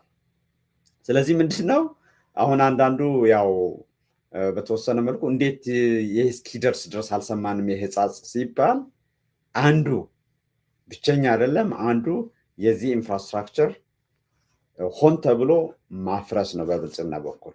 ስለዚህ ምንድነው አንተ የጮክ እርዱኝ የምትል ከሆነ የምትጮህበትን ጩኸትን ያው መዝጋት ማለት ነው። ወይም ደግሞ በዚህ ባለንበት ሀገር እሳት ከመምጣቱ በፊት ወይም ደግሞ የካርቦን ሞኖክሳይድ ዲቴክተር ያስቀምጡና አላርም ታገኛለህ። ያ ምንድነው ወደዛ ወደ መሞት ደረጃ ሳትደርስ የአላርም ሰምተህ ያው እንድትወጣ ነው። አላርም ካልሰራ ግን የአላርም ሲስተሙን ነው ያጠፋው። አንድ ወደ ሁለተኛው ነጥብ ሲሄድ ቴዲ ምንድነው ለከቱ ምንድነው ትሬሽሆልዱ የዚህ ፓርቲም የፖለቲካ ኃይልም የኤሊቱም ስትል እኔ እንዲያም በሚያሳዝን መልኩ the worst is yet to come የሚያሰኝ ነገር ነው የማየው። ትላንት ጆን መዲድ የሚባለው ጀነራል አንድ ንግግር አድርጎ 2 ጊዜ ነው በቃ ለመስማት የተገደድኩት ጆሮዬ ነው እስክል ድረስ ማለት ነው። ምንድነው የሚለው አንድ ተፈናቃዮች በተመለከተ ተፈናቃዮች እንደዚህ ትላላችሁ፣ ግን ተፈናቃዮች እኮ ሁላችንም ተፈናቃዮች ነን ይላል እዛ ንግግሩ ላይ። በቃ እኔም ተፈናቃይ ነኝ። በቃ ከነበርኩበት ኑሮ ከነበርኩበት ሁኔታ ያው ስለተፈናቀልኩ ይሄ አንዱ ልክ አብይ አህመድ የሚጠቀምበት ተርሚኖሎጂ። አብይ አህመድ ታስታውሳላችሁ በፓርላማ ሴቶች ተደፈሩ ሲባል የኛም ወታደሮች እኮ ተደፍረዋል። ይህን ተርሚኖሎጂ ሲጠቀም ሰማሁት። ይሄ ብቻ አይደለም፣ ስለ ፖለቲካ መሪነት ሲያወራ ደጋግሞ ፓርቲው እያለ ስለ ፓርቲው ነው የሚያወራው። ፓርቲው ነው አሁንም በቃ ሰብስቦ ለሚያድነን ብሎ ነው የሚናገረው። እንዲያም ይሄ ብቻ አይደለም፣ በአፋር በተለያዩ ሁኔታዎች ያሉትን ሰዎች በቃ ታግለን እንትን እንዳንላቸው በሰላም በእርቅ በምናምን እያሉ እዚህ የነሱ ወኪሎች የሚያደርጉትን ነገር መታገል አለብን ብሎ ያወራል።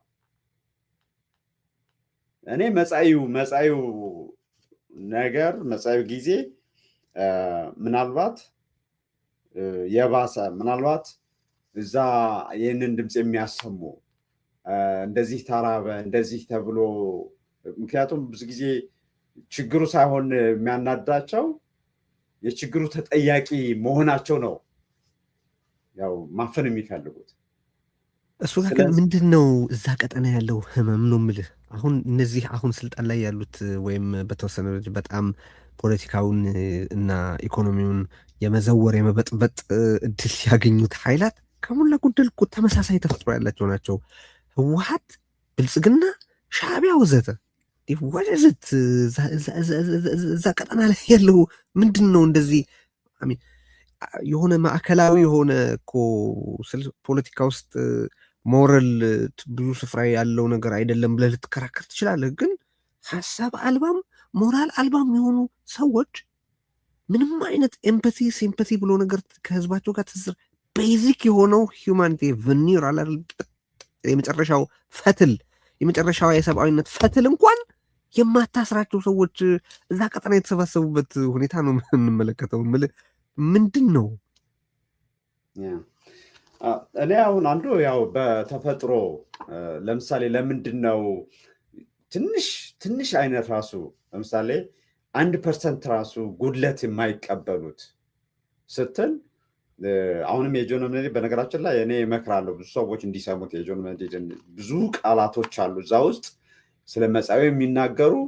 ለምሳሌ ምንድን ነው የሚለው እዛ የሀሳብ አንድነት በነበረን ጊዜ ይላል። በሀሳብ አንድነት የነበረን ጊዜ ነው ሁሉ ነገር ያው እናሸንፍ የነበረው። አሁን የሀሳብ ልዩነት መጥቶ ነው በቃ ብትንትናችን እየወጣ ነው ያለ ነው። ስለዚህ መፍትሄው ምንድን ነው የሚለው ወደ አንድ አይነት ሀሳብ እንደገና መመለስ አለብን።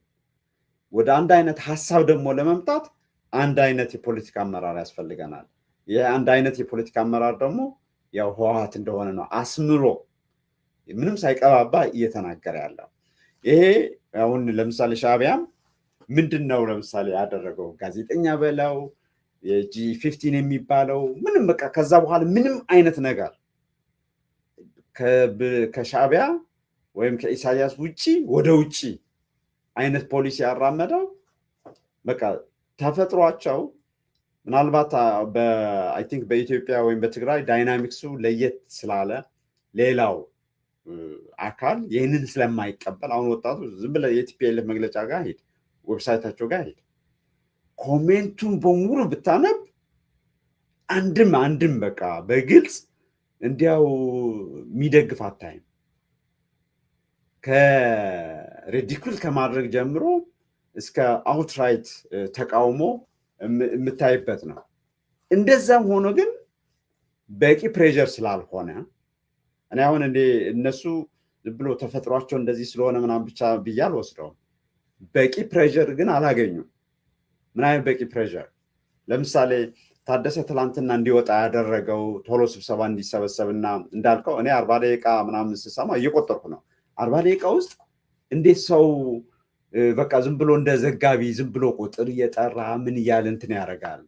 በቃ እንደ ፕሬዚደንት የሆነ ይደረግ የነበረ የሚደረግ አሁን ምንም ሳይናገር 40 ደቂቃ እንዲያውም በነገራችን ላይ ከዛ በኋላም የተናገረ አይመስለኝም። ከዛ በኋላ ያሉት አልፎ አልፎ ስለሰማዋቸው። ስለዚህ በቂ ፕሬዠር የለም። በቂ ፕሬዠር ማለት ዋጋ የሚያስከፍል በፍጹም ይህንን አንቀበልም፣ በፍጹም ከዚህ በኋላ ያው በረሃብም መሞት ምናልባት እናንተ በምታመጡት ስቃይም በምትወስዱት እርምጃ መሞት አንድ ነው ብሎ በቂ ግፊት አለማድረግ ነው እነሱ ባሉበት እንዲቀጥሉ እንዲያውም ካሉበት ማብሰው እያከረሩ እንዲሄዱ የሚያደርጋቸው ብዬ ነው ማመት ሄድ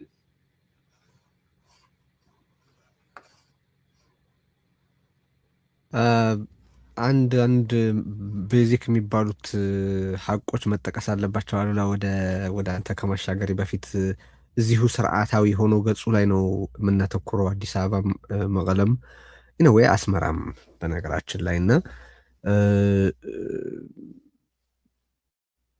ይሄ አሁን ተፈጥሮ ያለው ሰቆቃ እንዴት እና በምን ምክንያት ተፈጠረ ሲባል ልዩ ልዩ ካታጎሪ መቀመጥ ይችላል። ለምሳሌ ማል አድሚኒስትሬሽን ነው የሆነ በማናቸውም የሰዎች አስተዳደር ውስጥ ሊፈጠር የሚችል የስህተት የሚፈጥራቸው አሉ። እሱ ብዙ ጊዜ በዚህ ደረጃ ያለ የህብረተሰብን ህልውና ለአደጋ የሚዳርግ ችግር አይፈጥርም። አንድ ሁለተኛ በኢናፕቲቲዩድ ምክንያት በብቃት ማጣት ምክንያት የሚፈጠር አለ። እሱ በጣም ሰፋ ያለና ብዙ አይነት ሬንጅ ያለው ውድመት ሊያስከትል የሚችል ነገር ነው። ግን ሶስተኛ ደረጃ አለ። እኔ አሁንም በትግራይም ሆነ በኢትዮጵያ ያሉት ስልጣን ላይ ያሉት አካላትን በተመለከተ ብዙ ግንዛቤ ሲያዝ ወይም ኢግኖር ሲደረግ የማየው ነገር አሁን ያው ሁሉንም እያወራን ስለሆነ ጌታቸውም ቅድም አንስተዋል። በነዛ ዝርፊያ በተፈጸመባቸው ቦታዎች ረሃብ በሌሎች አካባቢዎችም በከፋ ደረጃ አለ ሊባል ይችላል። ግን አሁን ይሄ የትግራዩ ደረጃው፣ መጠኑ፣ ስሌቱ፣ ቀመሩ እና ኦርኬስትሬትድ ሆኖ የሚፈጸምበት መንገድ ፕላስ ከውስጥ ያለም የብልጽግናን እቅዶች አንድ በአንድ እንዲሳኩ ተግቶ የሚሰራ ህወሓት የሚባል ቡድን በአደባባይ የወጣ ጸረ ብልጽግና ነኝ ይላል። ኢን አክቹዋሊቲ ግን እያንዳንዱን የብልጽግና ግብ እንዲሳካ ከወደ ውስጥ የሚሰራ ኃይል ነው። እኔ አሁን ባለው ሁኔታ በጦርነቱ ወቅት ለምሳሌ ብልጽግናን ጄኖሳይድ በመፈጸም ሻዕቢያን እና ሌሎች ከአማራ በኩል የአማራ መደበኛና የመደበኛ ኃይላት በብልጽግና ክንፍ ስር ሆኖ የተሰማሩትን በሙሉ በመፈጸም ህወሓትን ደግሞ በማስቻል ነበር የምንከሰው። አሁን ባለው ሁኔታ ግን እኔ አሁን የተፈጠረውን ሰቆቃ በመውለድ ህወሓትና ብልጽግና ኦልሞስት ተቀራራቢ ነው ሚናቸው ብዬ ነው ማምነው። ተቀራራቢ ነው። በብልጽግና በኩል ተቀምሮ በህወሓት በኩል ተቆምሮ የተፈጠረ ነው የምንለውም ለዛ ነው። ይሄ እንዲመጣ ብልጽግና የትግራይ ህዝብ ከአጠቃላይ ከምድረ ገጽ ቢጠፋለት ቅድም አሉላ እንዳልከው በማለም ፎርሙላ ሴት አድርጎ በጀት ከልክሎ ፖለቲካውን ወደፊት እንዳይራመድ አድርጎ ስምምነቱን ሳይተገበር እንደየአስፈላጊነቱ ተፈናቃዮቹን ወደ ቀያቸው አምርተው ሊኖሩ ወደሚችሉበት መንገድ ባለመመለስ በስልት ትግራይን የማሟሟት ስልት ቀይሶ ነው የተንቀሳቀሰው። ይሄ ግን ስልት ያለ ህወሓት ተሳትፎ ያለ ህወሓት ትብብር ሊሳካ የሚችል አልነበረም። የዘር ፍጅት ፍላጎትና የዘር ፍጅት ችሎታ የተለያዩ ነገሮች ናቸው። የዘር ፍጅት ፍላጎት በብልጽግና በኩል ነበር። ያ ፍላጎት መቻል እንዲሆን ተጨባጭ ስኬት እንዲያገኝ ያደረገው ህወሓት ነው። አሁን ባለው ሁኔታ አሁን በትግራይ ላለው ሁኔታ የብልጽግናና የህወሓት ሚና ተቀራራቢ ነው። በነገራችን ሁለተኛ አሁን የተፈጠረው ነገር ህወሓት ህዝብ ካልተራበ በስተቀር ሰርቫይቭ ላረግ አልችልም ብሎ እንዲፈጠር ተግቶ የሰራው ነው። ናት በንዝህላልነት ብቻ በብቃት ማጣት ብቻ የተፈጠረ አይደለም። እሱም አለበት። ብቃት ግን እኛ ስንለካ ከምን አኳያ ነው? ህዝብ የሚገባውን ክብር፣ የሚገባውን የተሻለ ህይወት፣ የሚገባውን እፎይታ ለማግኘት ከሚያስችለው ብቃት አኳያ እየመዘን ነው ስላለ ነው። ህወሓት ህዝቡ በዚህ ደረጃ ደስፕሬት ካልሆነ በስተቀር ሰርቫይቭ አላያደርግም ብሎ የወሰነ የመከራ ዘብ ነው። የመከራ ዋርድያ ነው። የረሃብ ዋርድያ ነው። የረሃብ አስፈጻሚ ነው። የረሃብ አስቻይ ነው። እነዚህ ሁለት ነገሮች አሉት። እንግዲህ አንድ ህብረተሰብ ውሳኔ መወሰን አለበት መቀጠል ከፈለገ። በነገራችን ላይ ከውጭ እንደ ሻዕቢያ እንደ ብልጽግና ያሉ ሊፈጁት የሚፈልጉ ኃይላት አሉ። በውስጥ ደግሞ ሁለቱን ወይ ከአንዱ ጋር አሻርካለሁ አንዱን እቃወማለሁ እያለ ግን ቤዚካሊ የሁለቱንም ግብ ለማስፈጸም ከውስጥ የሚሰራ ህወሓት የተባለ ረሃብ፣ ፍጅት ምን ካልሆነ በስተቀር ሌላ ነገር መፍጠር የማይችል ስብስባል። እንዲህ በሚሆንበት ጊዜ ቢያንስ በውጭ ያለው አደረጃጀት በውስጥ ያሉ አሁን በስፋት እንቅስቃሴ እየተሳተፉ ያሉ አካላት ህብረተሰቡ እንደ ህብረተሰብ እንዲቀጥል ለማድረግ ተጨባጭ የሆኑ ነገሮች ማድረግ መጀመር ይኖርባቸዋል። ቅድም ያነሳዋት ደግሞ ነጥባለች። እኔ በጣም ሪአይተሬት ማድረግ የምፈልገው ለታደሰም መልእክቱን ብታሻግሩልኝ የምወደው ማለት ማፈር ወቅ ህብረተሰቡ ከተቻለ ህብረተሰቡ የሚያምንበት አንተ እጅህን እየከተትክ የቸረፈስክ ገንዘብ የማትሰርቅበት የማትዘርፍበትን አይነት ሜካኒዝም ፍጠር። ከቁንጮቹ ሌቦች አንዱ ነው ታደሰ ወረደ በነገራችን ላይ እና በእኛ በኩል ካልሆነ በስተቀር እርዳታ አይቻልም የሚባል አይነት ነውር ማቆም አለበት።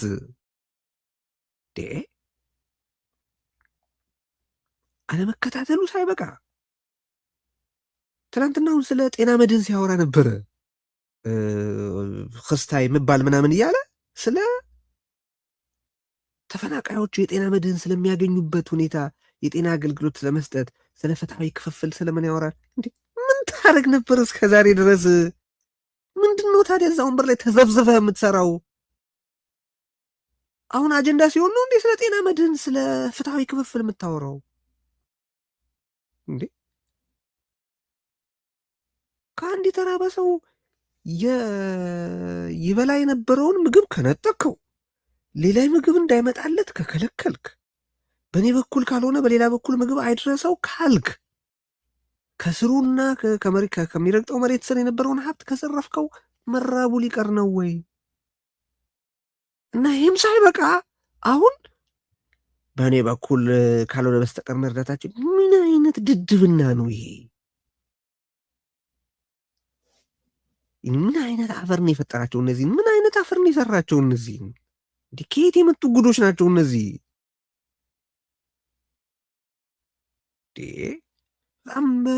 በጣም እኮ ግራ የሆነ የጋራ እንግዲህ ረሃብ አስማሚ ቋንቋ ሊሆን ይገባ ነበር አይደለ? በየቦታው ያሉ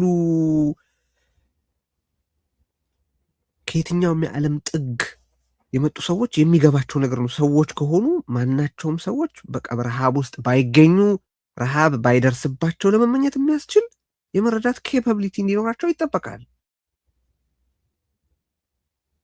ረሃብ ካላግባባ ምንድን ነው የሚያግባባው? ስለዚህ አሁን ይሄንን ቀልድ አቁሙ። አሁን ቲዲአርኤፍን የመሳሰሉትን እየተንቀሳቀሱ ያሉትን ለህዝቡ ለመድረስ እየሞከሩ ያሉ የበጎ ተግባር ኢኒሽቲቭ ለህዝባቸው የመቆምን ውግንና ይዘው እየሰሩ ያሉትን ተቋማት በእኛ በኩል ገንዘቡን ካላመጣችሁ አትርዱ ልትሏቸው ነው? በእናንተ እምነት የለንም። ቅድም እንዳልኩት ነው። ላሜን ያረድኩና ባህያ ጫንኳት ምናምን አይነት ነው። ለጅብ ስጋ አንሰጥም። ስለዚህ ተፈናቃዮቹ ጋር መድረስ እንፈልጋለን ሲሉ አይ በእኛ በኩል ካላለፈ በቃ መርዳት አይቻልም ልትሉ ነው ወይ? እኔ ለአጠቃላይ ለልሂቁም ሆነ ለህብረተሰቡን የማሻገር የምፈልገው መልዕክት እንዴ ምን ይሆናል ከዚህ በላይ? ምን ይሆናል ከዚህ በላይ? ገድሎና አስገድሎ አስርቦና ዘርፎ ነጥቆና ማለት ዲግሬድ አድርጎ ህብረተሰብን ዲግሬድ አድርጎ የራሱን ህልውና ለማስጠበቅ እንደሚፈልግ በአደባባይ ዲክሌር ካረጋ አሁን የጆን ማን ነው የዛ የዮሐንስ ወልደ ጊዮርጊስ ነው ስሙ የእሱን ንግግር ብቻ ሳይሆን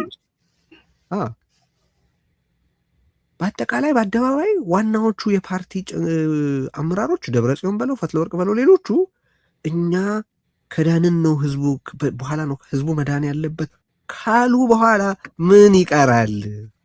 ኦኬ ከዛ በኋላ ነው እጁ ያወጣው። በነገራችን ላይ በሰራዊት ካወጡት ሰዎች አንዱ ነው። እጅ ማውጣቱ ደግሞ የፈጠረው ተከትሎ ክፍፍል በሰራዊትም በፖለቲከኞችም እነሱ ነው ተመልሶ የክዳት የከዱ ብሎ ነው የሚከሳቸው። በነገራችን የሚከሳቸው እና እንዲህ ከዚህ በላይ ምን ይሆናል? እኔ ቅድም ጌታቸውን የሚያነሳውልህ የጽዋው ጥያቄ እንዴ ማበር እኮ ለመኖር ነው ለመሞት ነው እንዴ? መደራጀት እኮ ለመኖር ነው። ህዝብ እኮ ድርጅት የሚያስፈልገው ለመኖር ነው። እንደዚህ ባለ መልኩ ለመሞትማ ምን መደራጀት ያስፈልገዋል? እነዚህ ነገሮች በጣም በጣም በጣም ትኩረት ሊደረግባቸው የሚገቡ ናቸው። ቀጥል። ነገራችን ላይ ቴዲ ፕሮፌሰር ያነሳው ቅድም ከዮሐንስ መዲድ ጋር ተያይዞ በሀሳብ አንድ ስንሆን ጥሩ ነበር፣ ሀሳብ ልዩነት ሲመጣ ነው የተቸገር ነው የሚል በጣም የኋላ ቀር አስተሳሰብ ንግግር ነው። በነገራችን ላይ የሀሳብ ልዩነት ጸጋ አድርጎ በሰለጠነው ዓለም ማለት ነው እንደ ጸጋ የሚቆጠር የሀሳብ ልዩነት አንዱ የሚሰጥ እንትን በነገራችን ላይ አንድ አይነት አስተሳሰብ የያዙ ሰዎች ጥሩ ነው ያለ ነው እያሉ አደጋ ሳይታያቸው ሲቀር የሀሳብ ልዩነት ከፈቀድክ ግን አይ ጥሩማ አይደለንም በዚህ መሄድ ነበረብን ይሄ አደጋ እኮ እየመጣብን ነው የሚሉ ሰዎች እንዲኖሩ ነው እድል የሚሰጥህ። ያ አይኑር ነው እያለ ያለው ዮሐንስ መዲድ ማለት ነው። በዛ የሚመጣ መከራና መዓት ደግሞ ተከትሎ ሌሎችን ከሃዲዎች ብሎ ለመፈረጅ ይጠቀምበታል። ለምሳሌ እንደ ትግራይ ሆነን ማበር አለብን በአደጋ ጊዜ የሚለው ሀሳብ ያቀርብና አንድ የትግራይ ማህበረሰብ አካል የሆነ ሰው ነገር ግን የፖለቲካ ልዩነቶች ደግሞ አስተሳሰቦች እንደ ጸጋ መቁጠር አለብን ሲባል እነ ዮሐንስ መዲድና እሱ የሚደግፈው ፓርቲ አይ እንደ ትግራይ ሳይሆን እንደ ፓርቲ ነው አንድ መሆን ያለብን፣ እንደ ህወሓት ሁሉም ትግራዋይ ህወሓት ነው መሆን ያለበት ነው የዮሐንስ አስተሳሰብ፣ አንድ አይነት አስተሳሰብ እያለው ያለው ማለት ነው። ስለዚህ ከዛ ውጭ ያለ ግን ትግራዋይ ቢሆንም በትግራይ ጉዳይ አብሮ ለመስራት ዝግጁ ቢሆንም ለማገዝም ከህወሓት ስለወጣ ከትግራዋይነት አጉድሏል፣ እንደ ከሃዲም ይቆጠራል፣ የትግራይ ጠላትም ተብሎ ይፈረጃል። ባለፈው ፕሮፌሰር አንድ ስክሪንሻት አድርጎ ሶሻል ሚዲያ ላይ ያጋራው ነገር ነበረ። ለትግራይ ትሰራለህ፣ በጦርነት ወቅት ያደረግከው አበርክቶ ነበረ፣ ነገር ግን አሁን አንተ ቁጥር አንድ የትግራይ ጠላት አድርጌ ነው የምቆጥር ብሎ የጻፈለት ሰው ማለት ነው። ከአብይ አህመድ በላይ ነው ምጠላህ የሚል አዎ፣ ከአብይ አህመድ በላይ ነው ምጠላህ የሚል ሁላ አለው። ሰው ምንድን ነው መለኪያው? ፕሮፌሰር ለትግራይ የምታስብ ከሆነ ህወሓት ውስጥ ግባና አገልግል ነው።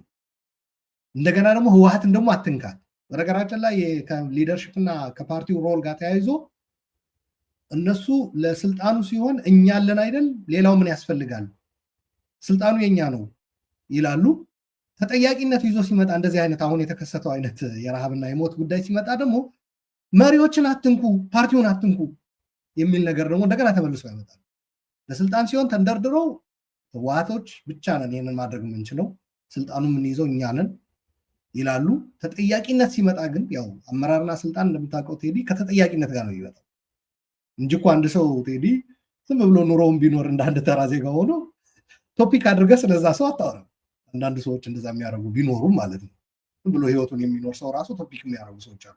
ነገር ግን አመራር ላይ ሲመጣ ግን ቶፒክ የምታደርግበት ምክንያት የህዝብን እጣ ፈንታ በበጎም ይሁን በመጥፎ የመወሰን ስልጣን እጁ ላይ ስላለ ነው። ሌላ አይደለም። የተለየ ሱስ ስላለብህ አይደለም። ስለዛ ሰው ለመናገር ስለታደሰ እየተናገርክ የነበርከው ከታደሰ ጋር የተለየ ጸብ ኖሮህ አይደለም። he is at the helm of power ስልጣን ይዞ ህዝብን እንትን እያለ በመጎም በመጥፎም የህዝብን አቅጣጫ ሊቀይስ የያዘ ሰው። እሱን አትንኩልን የሚሉ ሰዎች ካሉ ይልቀቅ። የህወሓት ሰዎችን አትንኩልን የሚሉ ከሆነ የህወሓት ሰዎች ይልቀቁ። ትግራይ ሰው አላጣችም።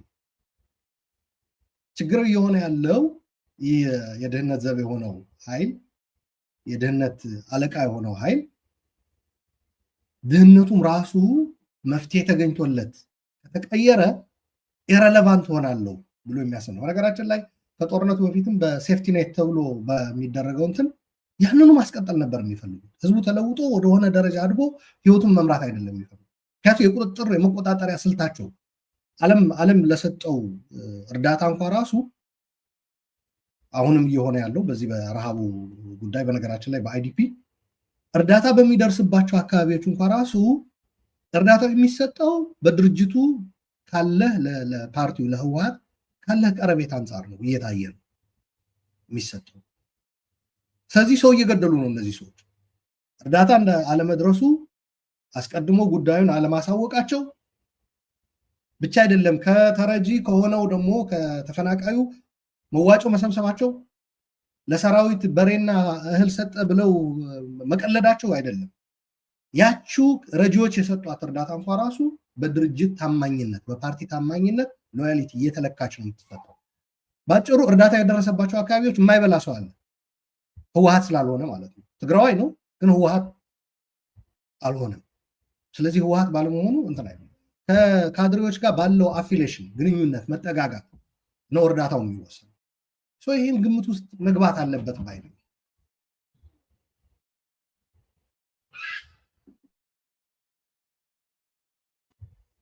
መልካም ውይይታችንን እያጠቃለልን ነው። እንግዲህ አሁን ላይ እየተካሄዱ ያሉ ጥረቶችን በተመለከተ በተደጋጋሚ እያነሳን ያለ ነው። ሰብአዊ የሆነውን እንቅስቃሴ እያካሄድን ፖለቲካዊ የሆነ ለውጥ የማምጣቱን ነገር በፍጹም ችላ ልንለው የማይገባ መሆኑ ነው እኔ በጣም አጽንኦት ልሰጥበት የምፈልገው ነገር።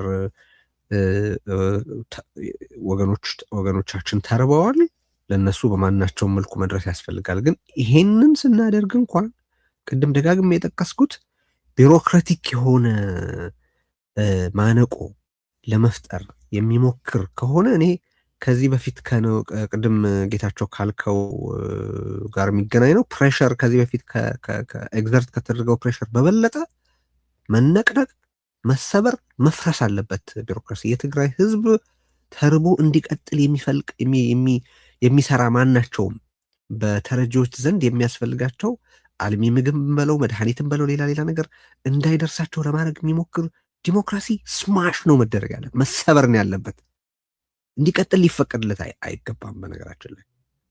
እና ያን ድርብ ኃላፊነት መረዳት ያስፈልገናል።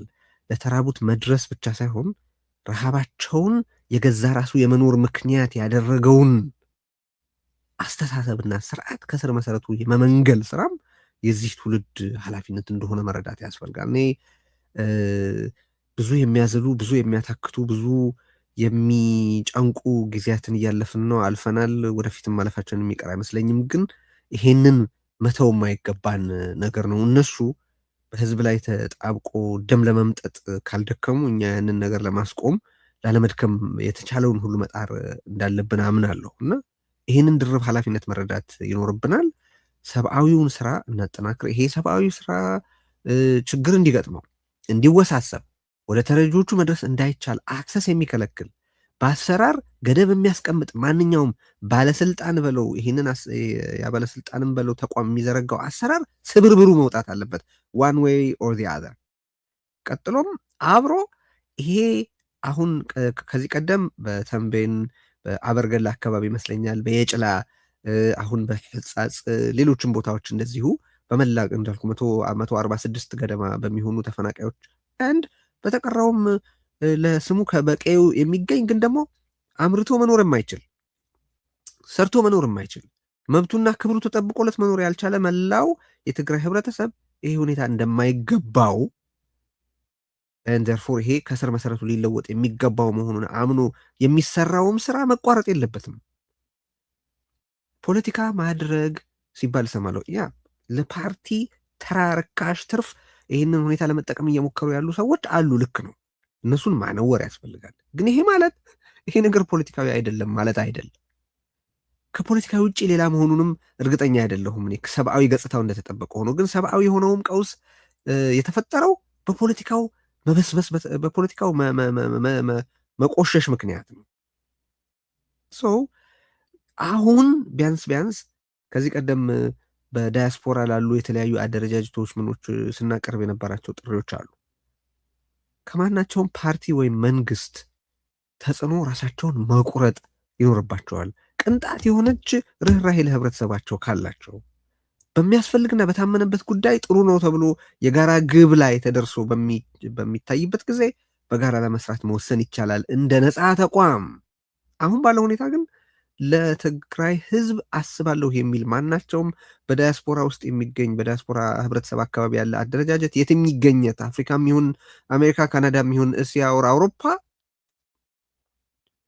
መቁረጥ አለበት ግንኙነቱን። ይሄ ከማዕከል የሚመጣ ትዕዛዝ ወይ ተልእኮ መቀበሉን ማቆም አለበት። በሀገር ውስጥ ያሉ የሲቪክ ተቋማትና የፖለቲካ ፓርቲዎች ከዚህ ቀደም ባልነበራቸው ቪገር ይሄ ነው በቃ ይሄ ነገር ለነገ እየተባለ ፕሮክራስቲኔት እየተደረገ ከቀጠለ የሚወልደው ይሄ ሰሞኑን እየተነጋገርንበት ያለውን ሰቆቃ ነው። ይሄ ሰቆቃ ደግሞ አሁን አንድ አካባቢ ያለው በመታየቱ ነው እንጂ በሁሉም የትግራይ አካባቢ ያለ ሰቆቃ ነው። በሁሉም የትግራይ አካባቢ ያለ ሰቆቃ ከሆነ ህወሓት በተገኘበት ሁሉ የሚፈጥረው ይህንን ሰቆቃ ነው ማለት ነው። ነገም ሌላ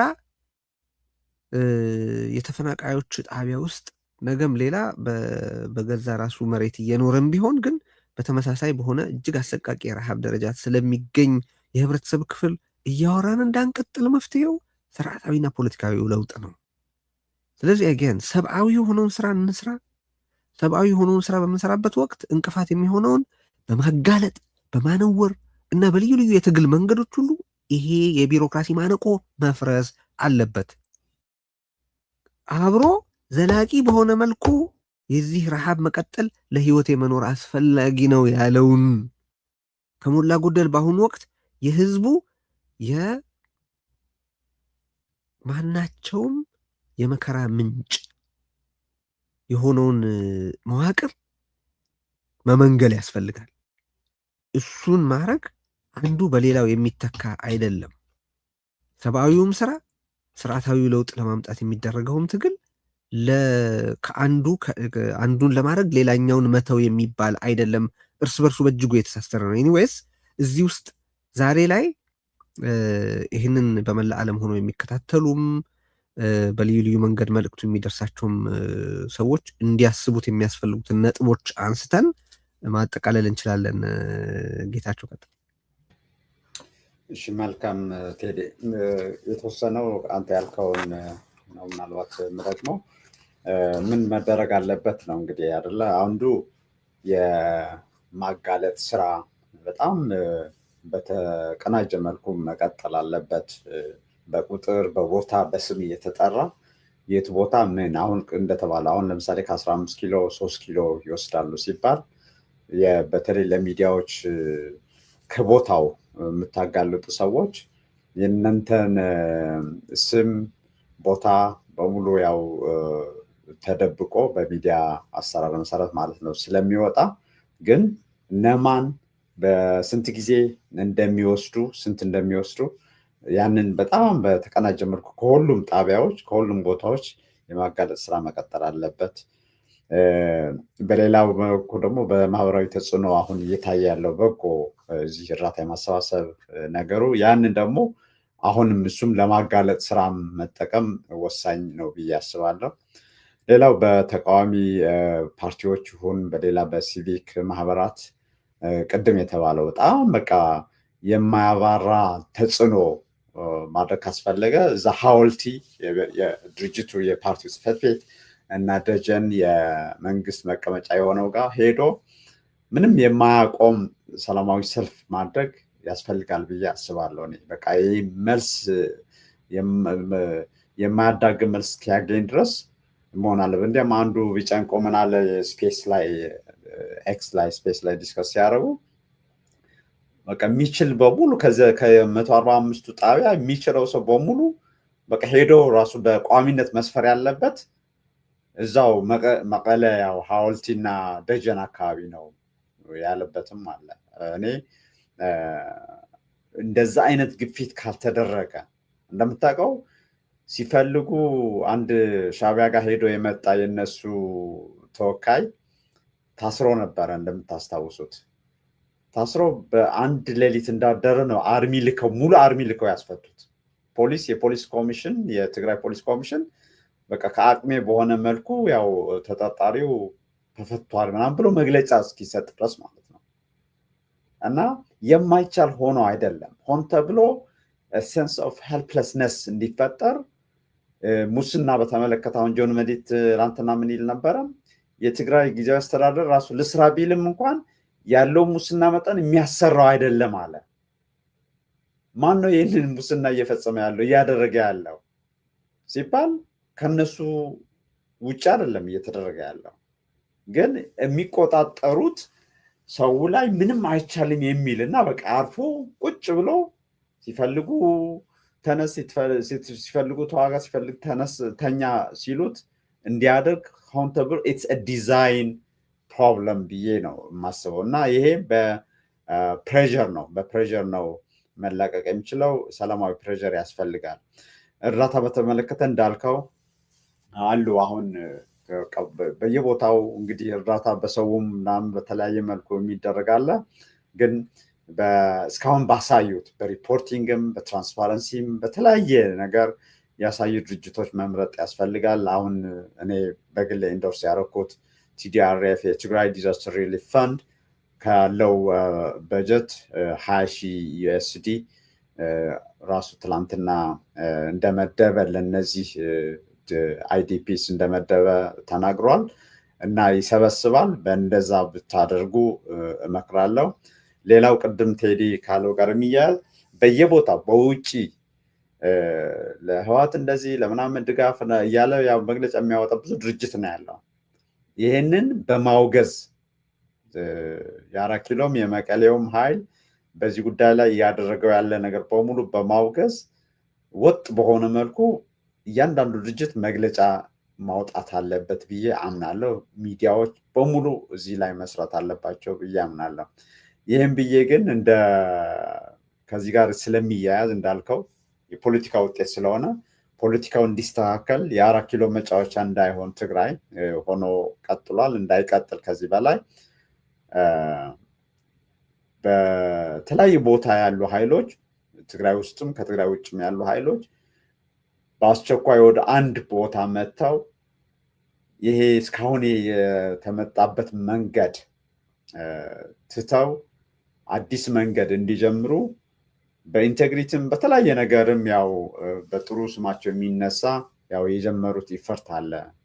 እኔ ያው እንከረጅ ማድረገው መደገፍ አለበት ብዬ ማምነው በአዲግራት ካቶሊክ ቤተክርስቲያን ሊቀ ጳጳስ የሆኑት አባ ተስፋ ስላሴ መድህን የጀመሩት ማለት ነው።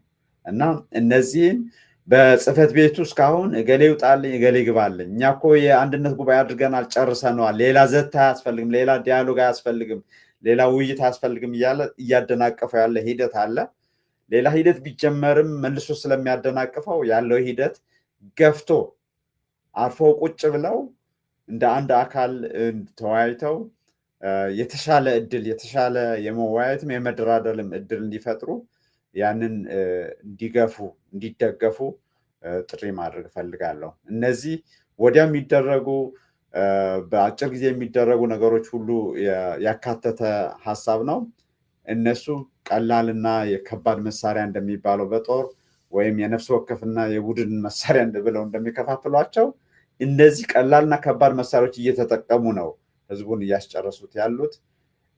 የነፍስ ወከፍና የቡድን መሳሪያ እየተጠቀሙ ነው ሚዲያውንም ሌላውንም እዚህ ላይ እንዳያተኩር ያደረጉት ያሉት። የዛ ተቃራኒ የሆነ ግፊት ያስፈልጋል። ከሁሉም ወገን የማያባራ ግፊት ያስፈልጋል። አመሰግናለሁ ቴዲ።